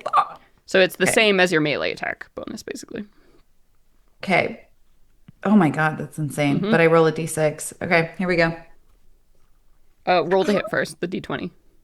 Ooh, that's what I roll. Okay. That's a 26. Yeah. Yeah, Good, I get okay. it. That's stupid. So you hit, but don't forget all of the things that trigger for you when you do this, because you have Manifest Might and you have a few other things. I think on the second page of your character sheet, wherever the weapon is, I tried to write in all the things that you can do. Manifest might. Yes, that is the thing that Oh. when you hit, it's a cleric ability. Yeah, it's like once per Oh, turn yeah. you can get an extra 4 Extra- radiant damage or yeah. something. Or radiant or necrotic. I get to choose each time. +4. Okay, so am I about to kill this motherfucker before I even get to do my bonus action? I don't know. Try. Fuck. I mean, I don't know. I'm getting cocky here. I'm getting a little cocky. Try. It's like that one time I played a paladin and I got a taste Oh for my god. carnage. Paladins. Ugh. yeah, that was nuts. I All love right, playing- Lilith.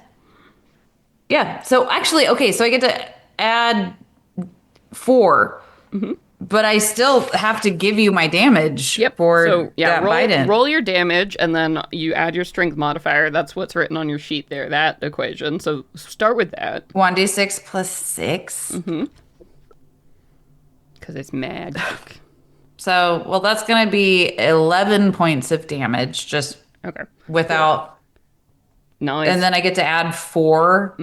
so 15. I'm adding radiant damage because fuck these little devils. Yeah. Okay. Cool. So we're doing 15 damage, and then I feel like you also had one other like weird little boost, but I can't remember. And then I think there's like the channel divinity or whatever, so you can get everyone can get like extra damage, okay, but but then yeah, your that's not your branding smite damage. Yeah. Okay. So now deal your branding smite damage on top of the 15 from normal. Well, doesn't wait. I think with branding smite that doesn't apply. Oh wait, I did damage. Jesus Christ! I thought yeah. Okay, God, Jesus, fuck. Yeah. Now I get to deal extra 2d6. Yeah. And they can't become invisible. Yeah, now yeah, they're branded with my smite. So that's gonna be. I don't add anything to this. Is just d6 as is, right? Yeah. Okay, so that's 1 point. Gotta pull out So the 3 points calculator. total.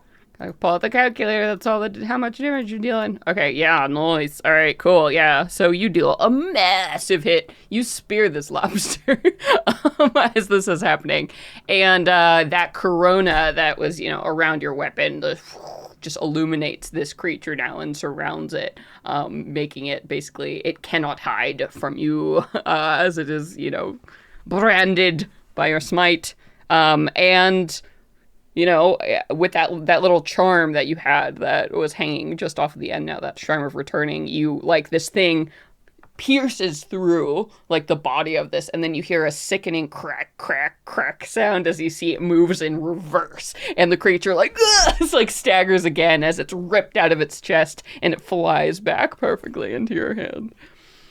And I catch it like Hell a fucking yeah. G. Real quick, it also sheds a 5-foot radius of dim light. Yeah, Until so- the spell ends. So even if it's dead, that motherfucker still casts a light. Oh my god! It's Yeah, I'm glowing. Hell yeah, that's how you do that. Yay! Yeah, take a point of luck. I'm proud of you. That was a great fucking turn. Oh fucking yeah, turn. thanks for reminding me. I Hell could fucking yeah. throw that shit. Hell yeah. Love it. All right.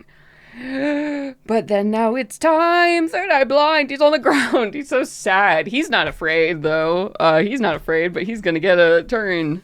There's a big horse that's stomping on his beds, so he's probably going to start there. Yeah. All right. And these things, they have pack tactics because they are pack creatures, so they get advantage on everything while one of their buddies is within 5 feet, which currently Spike is, even though he's glowing and having a terrible day. So we're going to do a whole ass multi-attack. All right.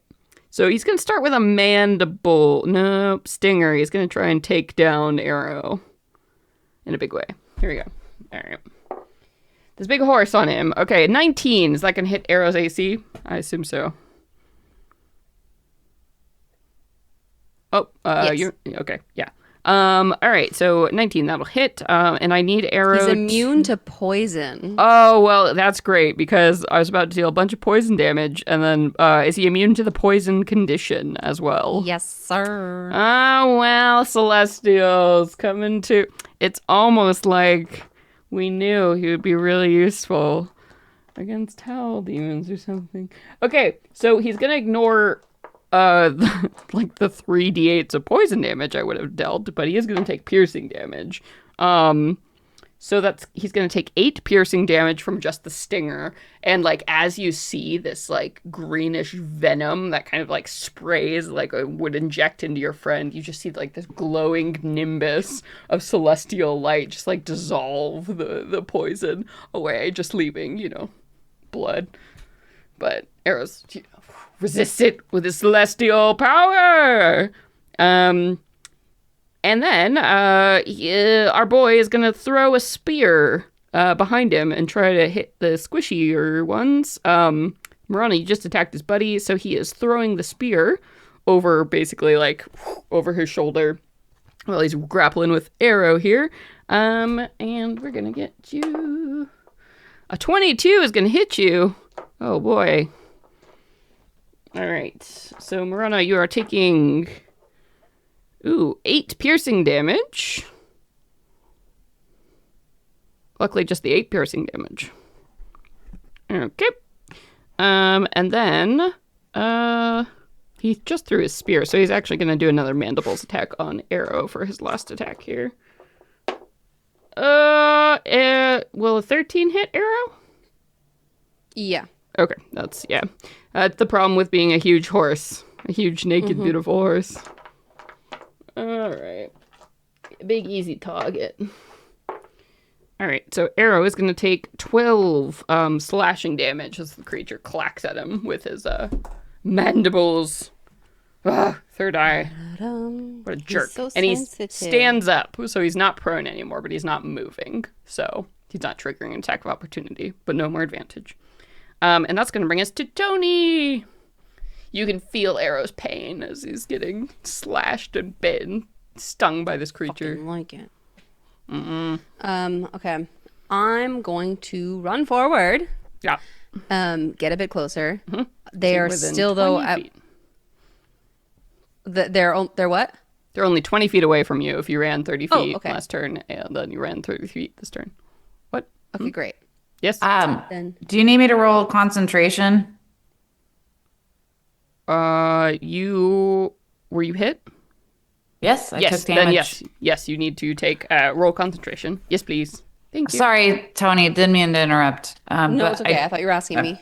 Just I'm just double checking. I'm trying to keep up with all the damn fucking nice. things. Yeah, it's a con save. You just need a 10 or higher. Okay. Sorry. No, it's good. Thank you for reminding me. Oh, I rolled a fucking 9. Okay. So no more branding smite. Ooh, yep. So the branding smite drops. I will. Aoife will use her reaction to reach out and give you a bardic inspiration die to add that to your save. And the first time that she's used it since she's changed her subclass. And Marana, you hear this very, very intimate whisper right at the back, like right next to your ear, that says, "You still got this." And oh, I rolled a 10, so add a 10 to that save. Oh shit. Okay, the light keep that starts to concentration. flicker. Yeah. And then okay, I know, like, obviously not for mechanical reasons, but just for ambiance. That fucking light burns brightly. Hell yeah. Your friend got you. I'm just like, Yeah. Cool. okay, thank you. All right. Thanks. Thanks, girl. And then, yes. So Tony, yeah, if you ran just 30 feet this turn, 30 feet last turn, you're only 20 feet away from these boys, these doors, these diamond, ostentatious as hell doors. Now it's time to change on over to our radiant sword. Radiant And- sword. We're gonna attack. Let's get rid of Third Eye Blind. He's ready to go, I think. Okay, so you're still 20 feet away from them. So Oh, melee range. Oh, If you I thought that move this you were turn. saying before I had. Yeah. Okay. Misunderstood. All right, then never mind. Let's try. I guess let's just try another straight through shot because we know that they're resistant to magical stuff. So.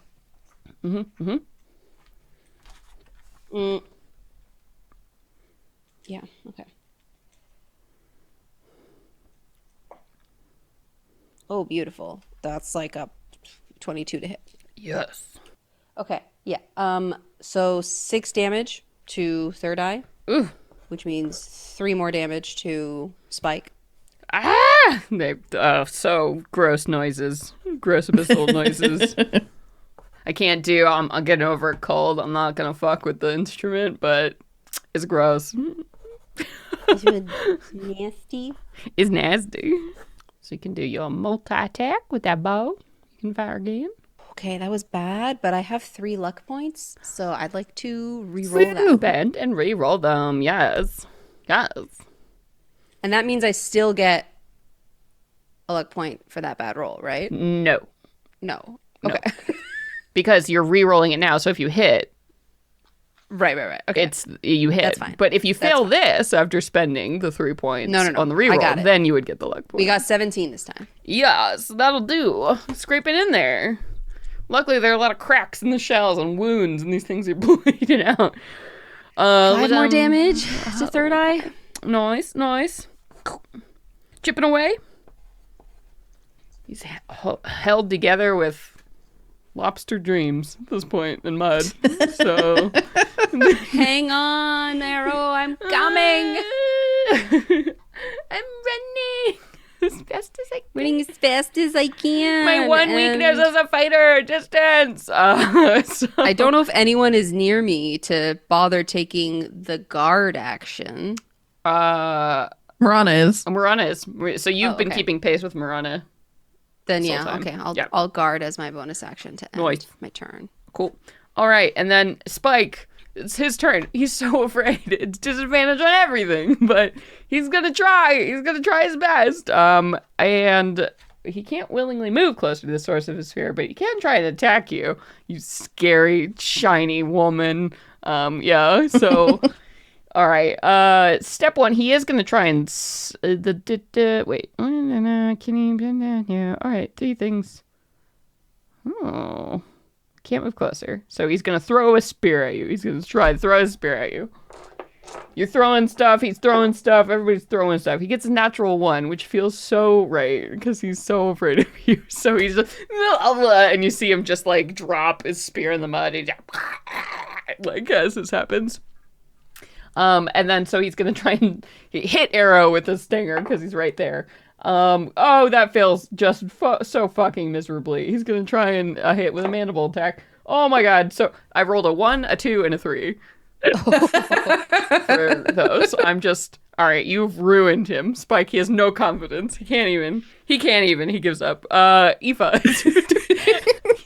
That was the most pathetic shit I've ever seen. Oh, poor guy. Yeah, but at least it ends at the end of his turn. He's no longer afraid, but he's Aoife will afraid take this that on. he's gonna die. He's afraid of his own failure. Mortality, yeah. Aoife will run forward, keeping pace with Marana and Tony, and we'll line up right next to them. So we're all in this nice little cluster. Yeah. And as she's running, she points that staff, and a little bolt of fire head comes racing towards dear Third Eye Blind here, since he's looking not too Rough. great. He's looking rough. That is a 21 to hit. Oh, yes. That's what, 2d10 at your level? Yeah, so that'll be 12 fire damage. Oh, lordy. And then she will put a hand on Tony, now feeling like as if she's sort of really connecting more with her magic. Yeah. And there's this moment where she looks up at Tony and they lock eyes, and it's like her mouth is moving and she says these words of like, I know you can do this, Tony, but it's like the words are delayed and they hit you like 3 seconds later after she said them. Oh, like they traveled from your mouth to her. You're cool. Very cool. And she gives you a bardic inspiration. Hell yeah. Hell yeah. Hell yeah. Oh my god. Third Eye Blind is just like made of spit at this point. He's still fucking kicking. One good hot sneeze. Wreck that hot boy. sneeze.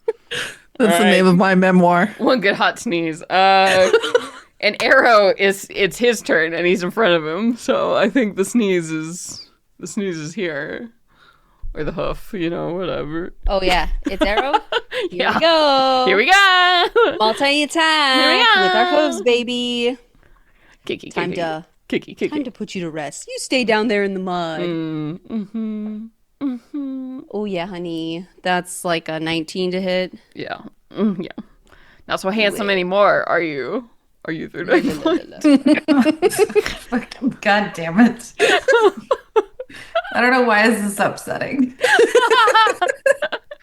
That's 10 bludgeoning. Oh, he destroys him. How does Arrow destroy him? Yes. Oh, You had 10 those left. little the little destroyed. cracks throughout its exoskeleton finally cave in into its head, and it's like it was reaching its piercer up Yeah. to make its final blow, but then Arrow caught it with its second hoof and like forced it down onto itself. Yeah, and the thing just collapsed and like this noxious like goo explodes out, and this thing is done. And you see, you've seen this happen a few times before with like demons and devils, but its body, because you're in a hell plane right now. Demons aren't technically from here, so its body just like erupts into vapor, and its corpse kind of disintegrates, leaving no trace as it returns back to its home plane. Nice, easy cleanup.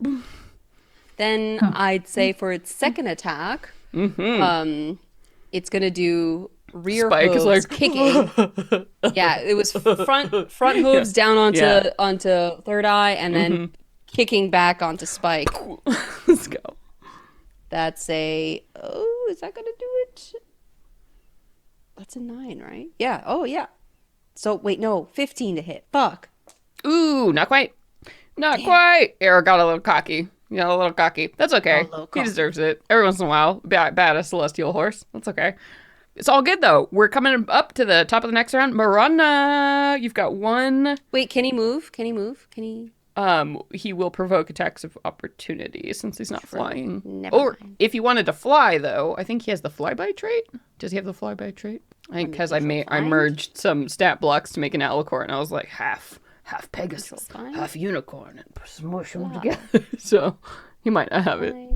It's too big and powerful. If you fall off arrow, fly. That's why, like, he doesn't have a horn attack because his horn isn't as long as a unicorn. It is not popping up. Okay. I'm not All right. seeing it. So no flyby. So he would provoke an attack of opportunity if he moved. Yeah, never mind. I'd recommend keeping them there because we're about to hit Marana's turn, and I have high hopes that Marana That's is gonna cool. just exterminate this boy. Do it. It's up to you. Okay. Sorry, I was looking at a picture of that fucking eyeball that you're talking about. Stop looking at eyeballs. I have such a Rolodex in my mental fucking memory, and it's a Courage the Cowardly Dog monster. It's a cockroach, and the eyes are just a certain way that I think if there was that plus a third one. I think I'm gonna close the gap. And are these creatures still relative? So I'm gonna be approaching There's just the one Arrow. now. Yeah, there's just the one creature left now. Spike still alive? And he's looking very scared and very injured. So I think if Cool. you finish. Finish. Yeah. I'm gonna do that with the branded smite that's still activated because I had a super dope homie moment with Aoife. Yeah, keep the concentration. So I'm gonna use both of my fucking hands this time because I have arrived. Yes. Where is it? I think it's a D8. That sounds One right. D8. Yep. Yeah. All right. Well, I gotta roll to hit. Yeah. Roll to hit. Okay, here we go. That's gonna be. Ooh. Get like plus 14 to hit with this or something. No. I rolled a 5 plus 10. My bonus is. Do you 10. have 1 point of luck you could spend? to I make it do. 16? Can I do that? Yes, you can. You can spend luck. Cool, I'm one gonna for cross one up. 1 point of luck spent, crossed out. So yeah, that hits. Hell yeah. So you channel that luck and squeak in there with that 16, which you know is the AC. So let's do 1d8 plus 6, and then I'm going to add my 2d6, I believe. Plus your 4 from Divine Might. Oh, that's right. Oh, Oh my god. For the smites, it only triggers that damage the first time you hit with that spell. Okay. With branding smite? Yeah, because it's the next time you hit a creature with a weapon attack, so it only happens the first time, But and then you the can. other effects last the whole. That's the trade off. So it can't be invisible and you can see it. So that's good. That's good to know. Yeah, yeah. Thank you. That is good to know. I thought it was kind of like, here we go. Branding smite just means that they don't become invisible, which is what I wanted. That is what I'm glad I remembered that part correctly. Yeah, well, whatever. I'm just gonna still hit this motherfucker with both of my hands, Yeah, my the mighty hands. D8 plus 6, and then plus an additional 4 from your manifest might. All right, where the fuck is my D8? Jesus Christ. All right, so 1d8. Ooh, hell yeah. So that's going to be 14 plus 4, Ooh. 18 points. How would you like to kill this thing? How do you take this down? Swat that bug. Radiantly. Yeah. So divine. That moonbeam, that moon glow, Yeah. winter moon glow is just going to go. And as you do, yeah, it like and it like encounters all the evil demonic energy of this thing, and the auras clash, and there's like this pop, and you see just the cinders of like noxious green that get very quickly eaten up by your green or by your glow, and these things are dead as hell, back to where they came from, out of here, which Get the leaves fuck outta here. you free, looking at these ridiculous gates, these ridiculous diamond carved gates. And once again, you see there are no like knockers, there are no keyholes, there are no knobs. There are just like two fucking huge doors in front of you.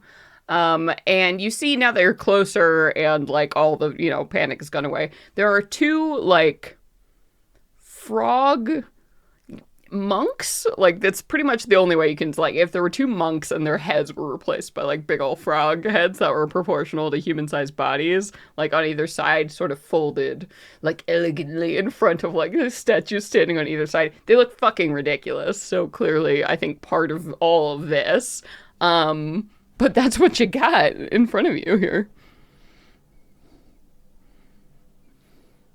Well, there's no. Any bright ideas? Aoife will take out one of the little magic trinkets that she picked up before coming here, which is this bright, like platinum shining key. Ooh. And she swings it around on her fingertips, and she takes it and she taps it against the gates, and she casts knock from it. Cool. Spending 2 charges from her key of keys. Wow, cool. Tell me about the key of keys. What else can it do? It is lock, and then it's arcane lock, I'm assuming? Yeah, so it's got 6 charges, and then you can spend 2 charges to cast arcane lock or to cast knock, so. Fucking sick. Love that. There is like a... So you tap on the door, and you get a very weird, like, sensation of sentience that sort of comes to you, Aoife. It's almost like as you tap into this thing, there's a moment that's like a moment of surprise, and then like a chuckle, and then you get the sense like, okay, that's cute. But you see there's a that like a golden glow starts to like appear around both of the frogs on either side of their mouths, and you see now that like there's an illumination line that occurs, like there was a narrow mail slot in both of these statues where you could insert something. But it seems whatever that sentience was, well, like, girl, a knock's not gonna work on my door, but I like your style. I figured. I'm gonna help you out here. It's like someone gave you the puzzle answer. And as like this like letter slot becomes like rimmed for a brief moment in this light, and Aoife goes, she like face palms, and she takes out this black square envelope and flips it into the letter slot. Might really hard puzzle, you guys. Just look. But somebody take a look, because you get the feeling this entity was like, really? You like came to my house and tried that? That's awesome. Like, never gonna work, but like, look at the balls on you. Look at you.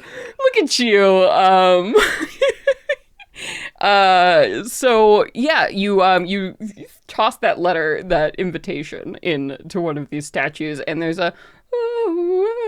actually like a music stinger that kind of psychically plays in your head as the diamond gates and like crack open, and you see sort of it almost looks like a miasma beyond, like someone's like, ooh, not until you step inside will you see this prize. It's like in a video game portal. It's all feeling very, like, presentational and ostentatious. Nice. Yeah. The Wizard of Oz. Mm-hmm. Somebody's very hype and proud of this museum. Step on in. Mm-hmm. Step on through the portal into the museum. Huh? Go. Yep. What was that, Brittany? Yeah. Was there a request for healing? Oh, I think everybody's doing pretty okay. Doing okay? okay? Arrow Arrow might need a little help, but Villagers? a little juice, but I don't know if I You have a want to little worry low about that level yet. if you want to just like type in the chat, Brittany, and Okay. yeah, resolve that. Well, I can't. There was a lot of extra letters, so I was just checking that I'm reading this Yeah, correctly. yeah. All right, but yeah, you all now the doors stand open for you, and you pass into the Crystalline Museum. And the room that you enter appears to be very much like if you've ever been to one of those big ass impressive city museums, like the Met or whatever, like one of those gorgeous entry lobby style rooms that just the towering ceilings, and you can see the whole ceilings of this place are kind of that exposed like crystal, so some of the light from outside filters down and provides like this beautiful sort of ambient glow throughout. And as you look up, you can also see that there are hundreds of these little specks of light. They look like the will-o-wisps you saw outside, but they're like tiny, like motes of stars that just light up this entire place. There aren't actually any lanterns or anything. It's just hovering souls that light the entirety of this museum, casting this like gorgeous glow. If you didn't know what they were, you'd be like, wow, beautiful fireflies. But these tiny little pinprick souls just bobbing, casting this glow down. And you can see before you, the floor is entirely made of like black, shining marble, like, that has veins of gold through it, lending this like impressive air to everything. And you can see that there are these large, like, hallways that extend off to the left and the right, sort of like these big gallery hallways you would see in like an art space. And there are statues that are lining the entirety of this long rectangular room here. The statues themselves, they appear to be made almost entirely of glass. Like they're transparent, they're see-through. You would think they're like ice sculptures, but they're just formed perfect. These statues of heroes, in valiant poses, right? All heroes from all different, species and lineages across time in different armors, but perfectly rendered in glass. And each one of them is illuminated by this glowing thing in their chest, this like ball of light that just is so entrancing to look at, right? And it like permeates through all of their little glass limbs rendered in perfect detail. But probably the thing that catches the most attention amidst all of the splendor and all of the strangeness of the space is hanging from the ceiling of this room is a big crystal stalagmite. Wait, which is the one from the ceiling? Tight? Might? Tight. Stalactite hanging from the ceiling. So in this crystal thing that is attached to the raw formation of the ceiling, you see a figure kind of suspended inside of its crystalline mass. A woman appears to be maybe a human, maybe elven. You can't really tell from this angle, but she is dressed in this gorgeous, long, like almost like Grecian style gown that flows down to the ground, and her long dark hair you can see is suspended. It's almost like she's floating just in water, the way she's kind of hanging there, trapped within this crystal. But as you look at her, there's something strange about her face. Most of it is just beautiful, austere, sharp. She just must have been a remarkable person in life. But part of it is like rotted away, revealing almost like a skull or something like decay over one eye, where you can see this red suspended glow, and the other a perfectly normal human eye. And as you step in, you can see the figure sort of moves and shifts. Again, it's like that underwater strangeness. And you hear a melodious voice within your head. Welcome to the Crystalline Museum. It is a pleasure to have you. I see you have an invitation, but can you tell me a little bit more about your visit here today? I wish to provide you with the best possible experience. We are particularly interested in this newest exhibit to this palace, the musicians of the plains, and we've traveled so far to see this amazing spectacle. Yes, Of course, the new exhibit. Well, you must indeed have been on a very short list to arrive. We are happy to have you here. Unfortunately, the master is currently out. Final preparations for the exhibit, you know. But you are welcome to explore the rest of the museum and all it has to offer until he returns. In the meantime, I can certainly help guide your journey or answer any questions you may have or provide to your comfort if you mortals. And she seems a little there's a hint of alarm, almost like she scanned, like read something about you and was surprised. If you mortals need to tend to any comforts. Um, When is the master expected to return? Presently. It shan't be long.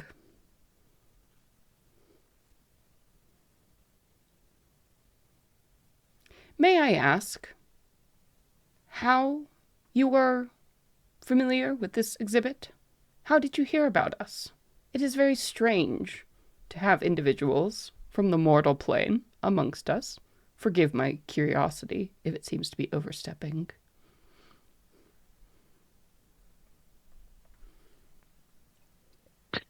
Well, I had a friend of mine who is closely connected to Mephistopheles just absolutely rave about this place and about the collection here, and was so giving in being able to secure an invitation so that we may set our own eyes upon the marvels of this place.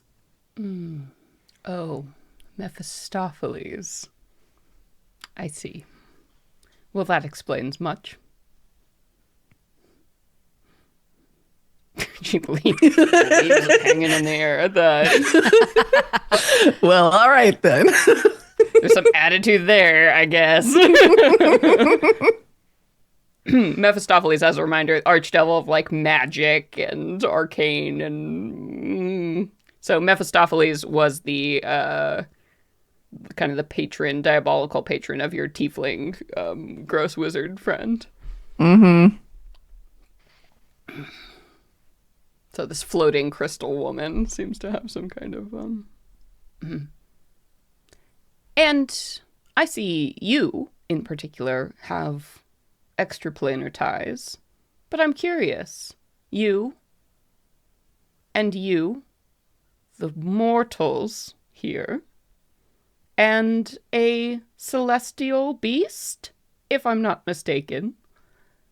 Forgive me, but perhaps I should ask some more questions to ensure that you are not here by mistake. Security is of utmost importance, you see, in my master's domain. You get the It's of sense utmost that importance to Yeah. us as well. Yeah, yeah. That's why I've arrived here with my friends and my companion as well, gesturing to Arrow. This is not a safe place for many of our kind, and I wanted to ensure that everyone came back together in one piece. Do you Invitation or intend to not, we know do- that there's Sorry. Go for it. invitation or not. I just wanted to escort my friends here. I see. You do realize violence permitted in this place, violence against any of its inhabitants or exhibits, will be expressly forbidden and swiftly punished.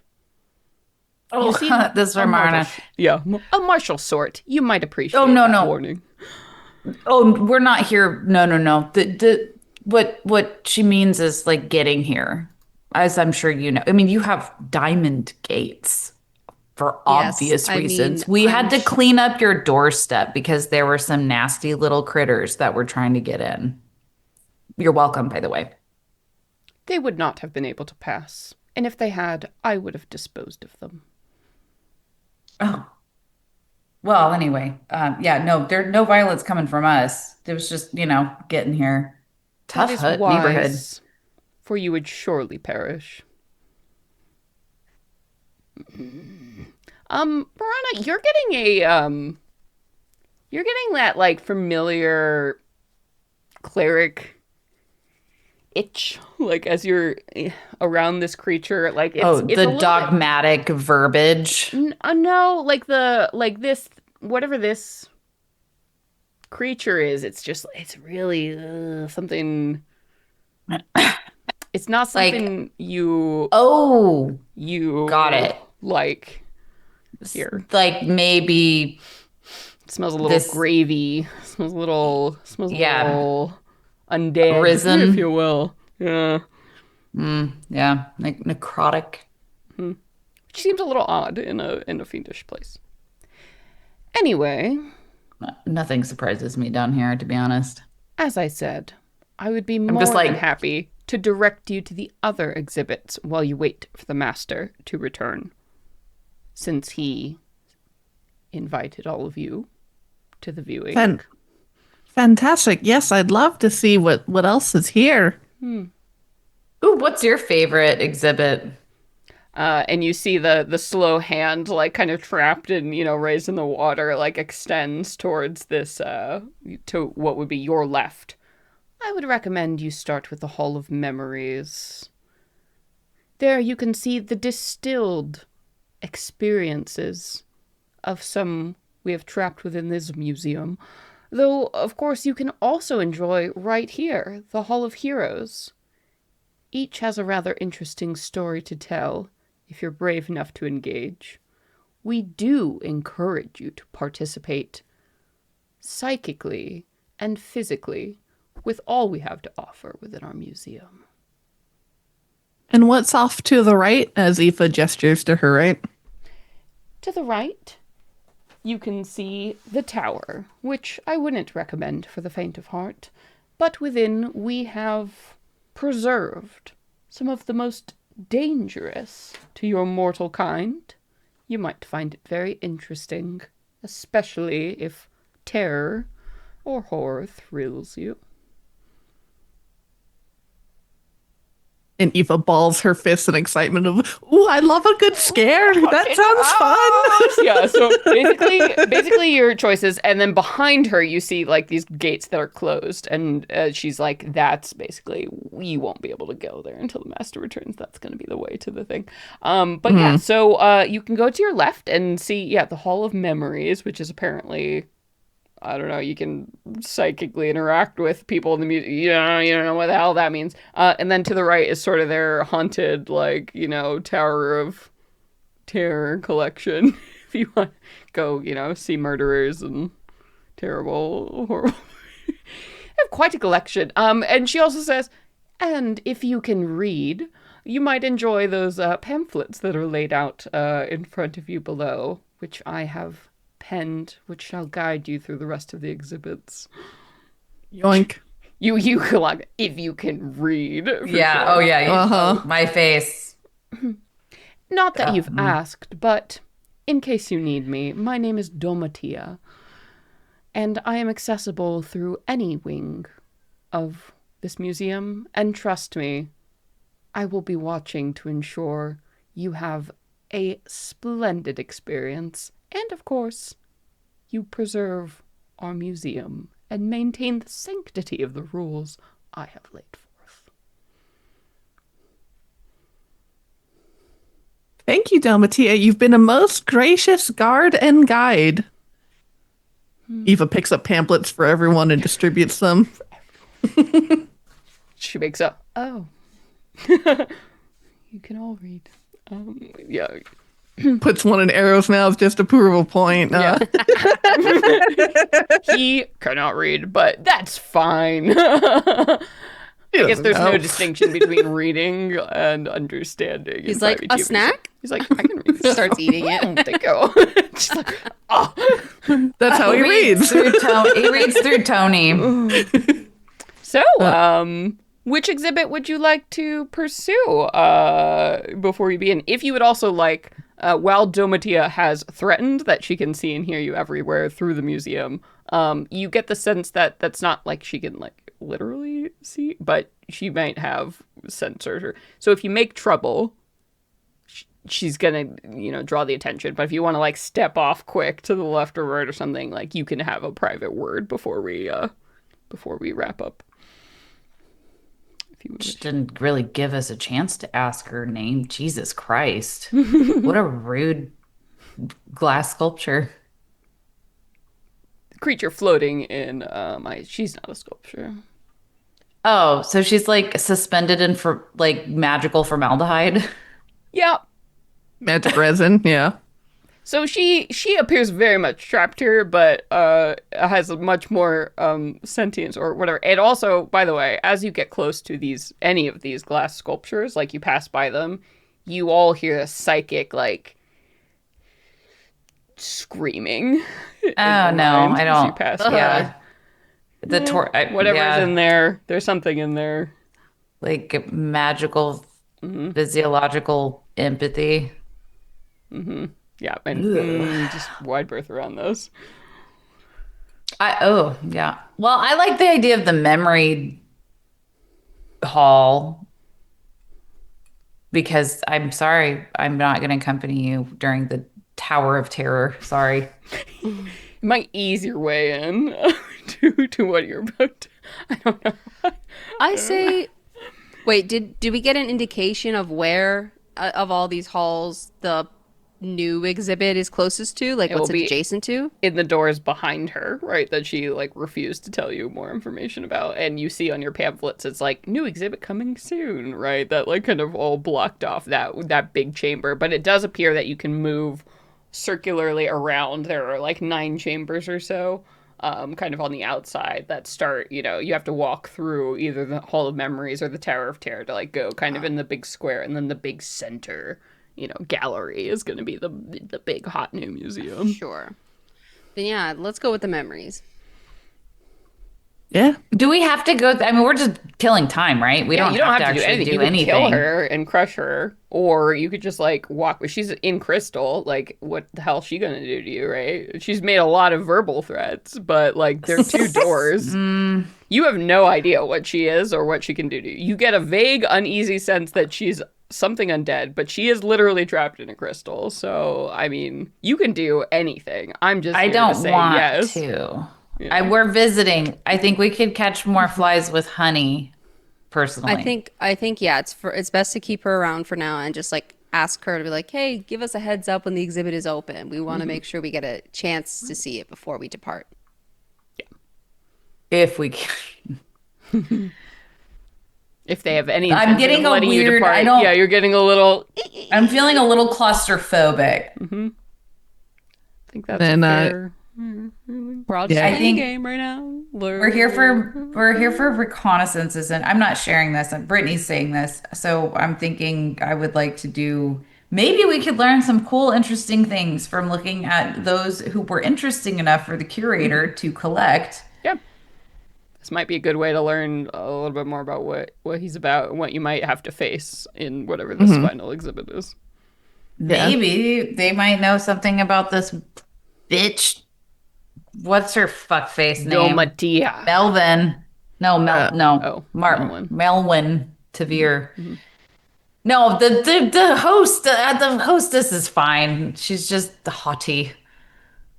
Yeah, Aoife will start kind of stumbling off towards towards the Hall of Memories.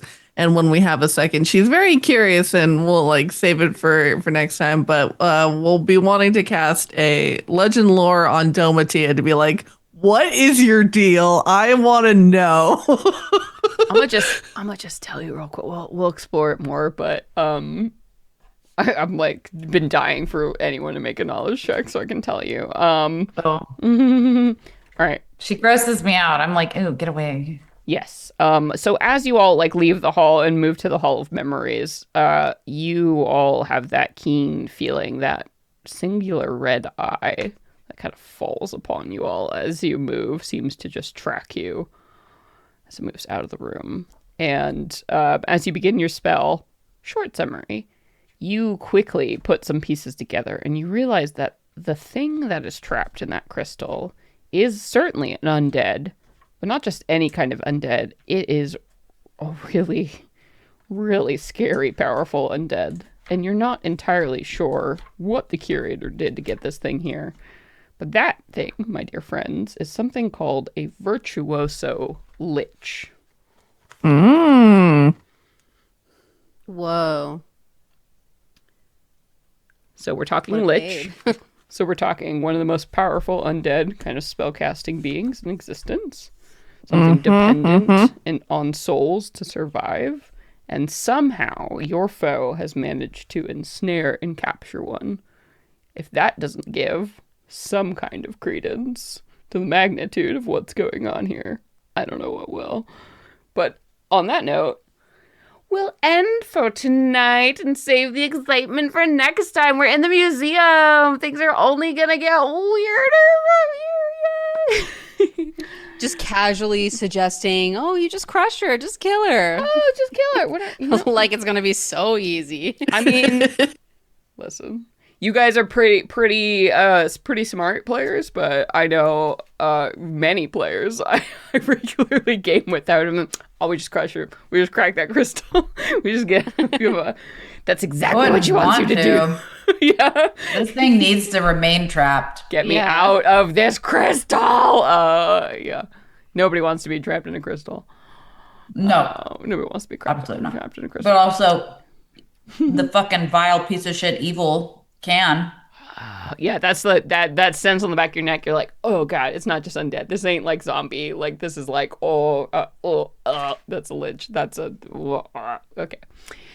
Anyway, yeah, good job everybody. Welcome to hell. Welcome to my museum. I'll write out a little sketch Very map. excited. Yeah, a little sketch map for you. We can explore some really cool exhibits. Dreadful exhibits. I'm very excited. Oh, yeah. Yeah. How you feeling? For Nazim. I'm very excited. I Sage the player love a museum. It's my favorite thing to do in a new city, so I'm very excited to explore a fantasy one. Yeah. Yeah, new concept. I have not done that before in game, so interested. Hell yeah.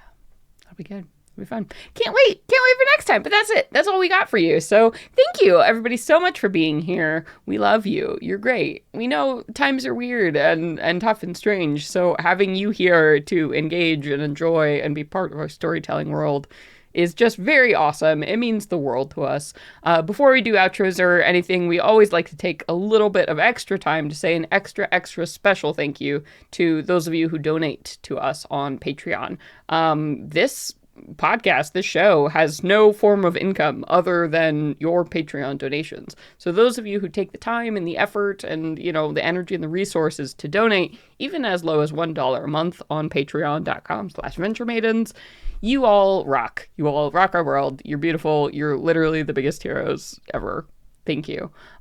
So we'd like to take some time to say thank you to our highest donor tiers. So let's go around the horn here and say specific thank yous, starting with Arnie's cohorts. I want to say a big ol' thank you to Muffin at the one on Drury Lane. Thank you. Thank you very much, Nissa McKinnon. Thank you, Tony. Oh, Tony. Oh, you got the mic rub. Just want to start giving nice, loving, warm thank yous. We're in winter. Let's cuddle up. Let's get close. I love it. And to Chris, a huge thank you. And for our fairest drinking mate tier, thank you, Fable. Thank you to my fellow B, Brittany. Yo. Destiny. You guys have to come watch this. This is a whole experience.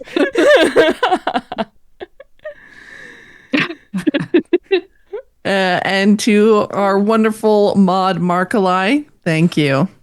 Thank you so much, Noon, from our Discord server. Did we skip? Did we? I don't know. Do it. Oh, I skipped Destiny. I was so distracted. I said Destiny. No, you said, okay, we were all right, never mind. shook. We skipped. I know who I usually read. All Twitter-pated. Yeah. We're all flustered Nassim, you need to cool it. by the fireplace reading Just like you our guys so names. much. Well, I'll pick up where who I'm used to saying hi to, and that's Steven. Thank you, Steven. I think we missed Miriam, so I'm going to say Now I think we... thank you. Yes. Miriam. Miriam. And finally, a very dear special thank you to Cinnamon Toast Punch. Get the fuck out of. You know what? Let's just have I can't Nassim do read all of ASMR. them. I can't fucking do it.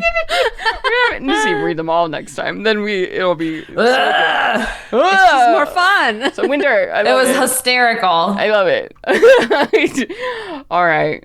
Well, that's it. We did it. We went to hell. Not back again. Who knows if they'll ever make it out of here? Because, boy, howdy, my NPCs don't want him to. So we'll see.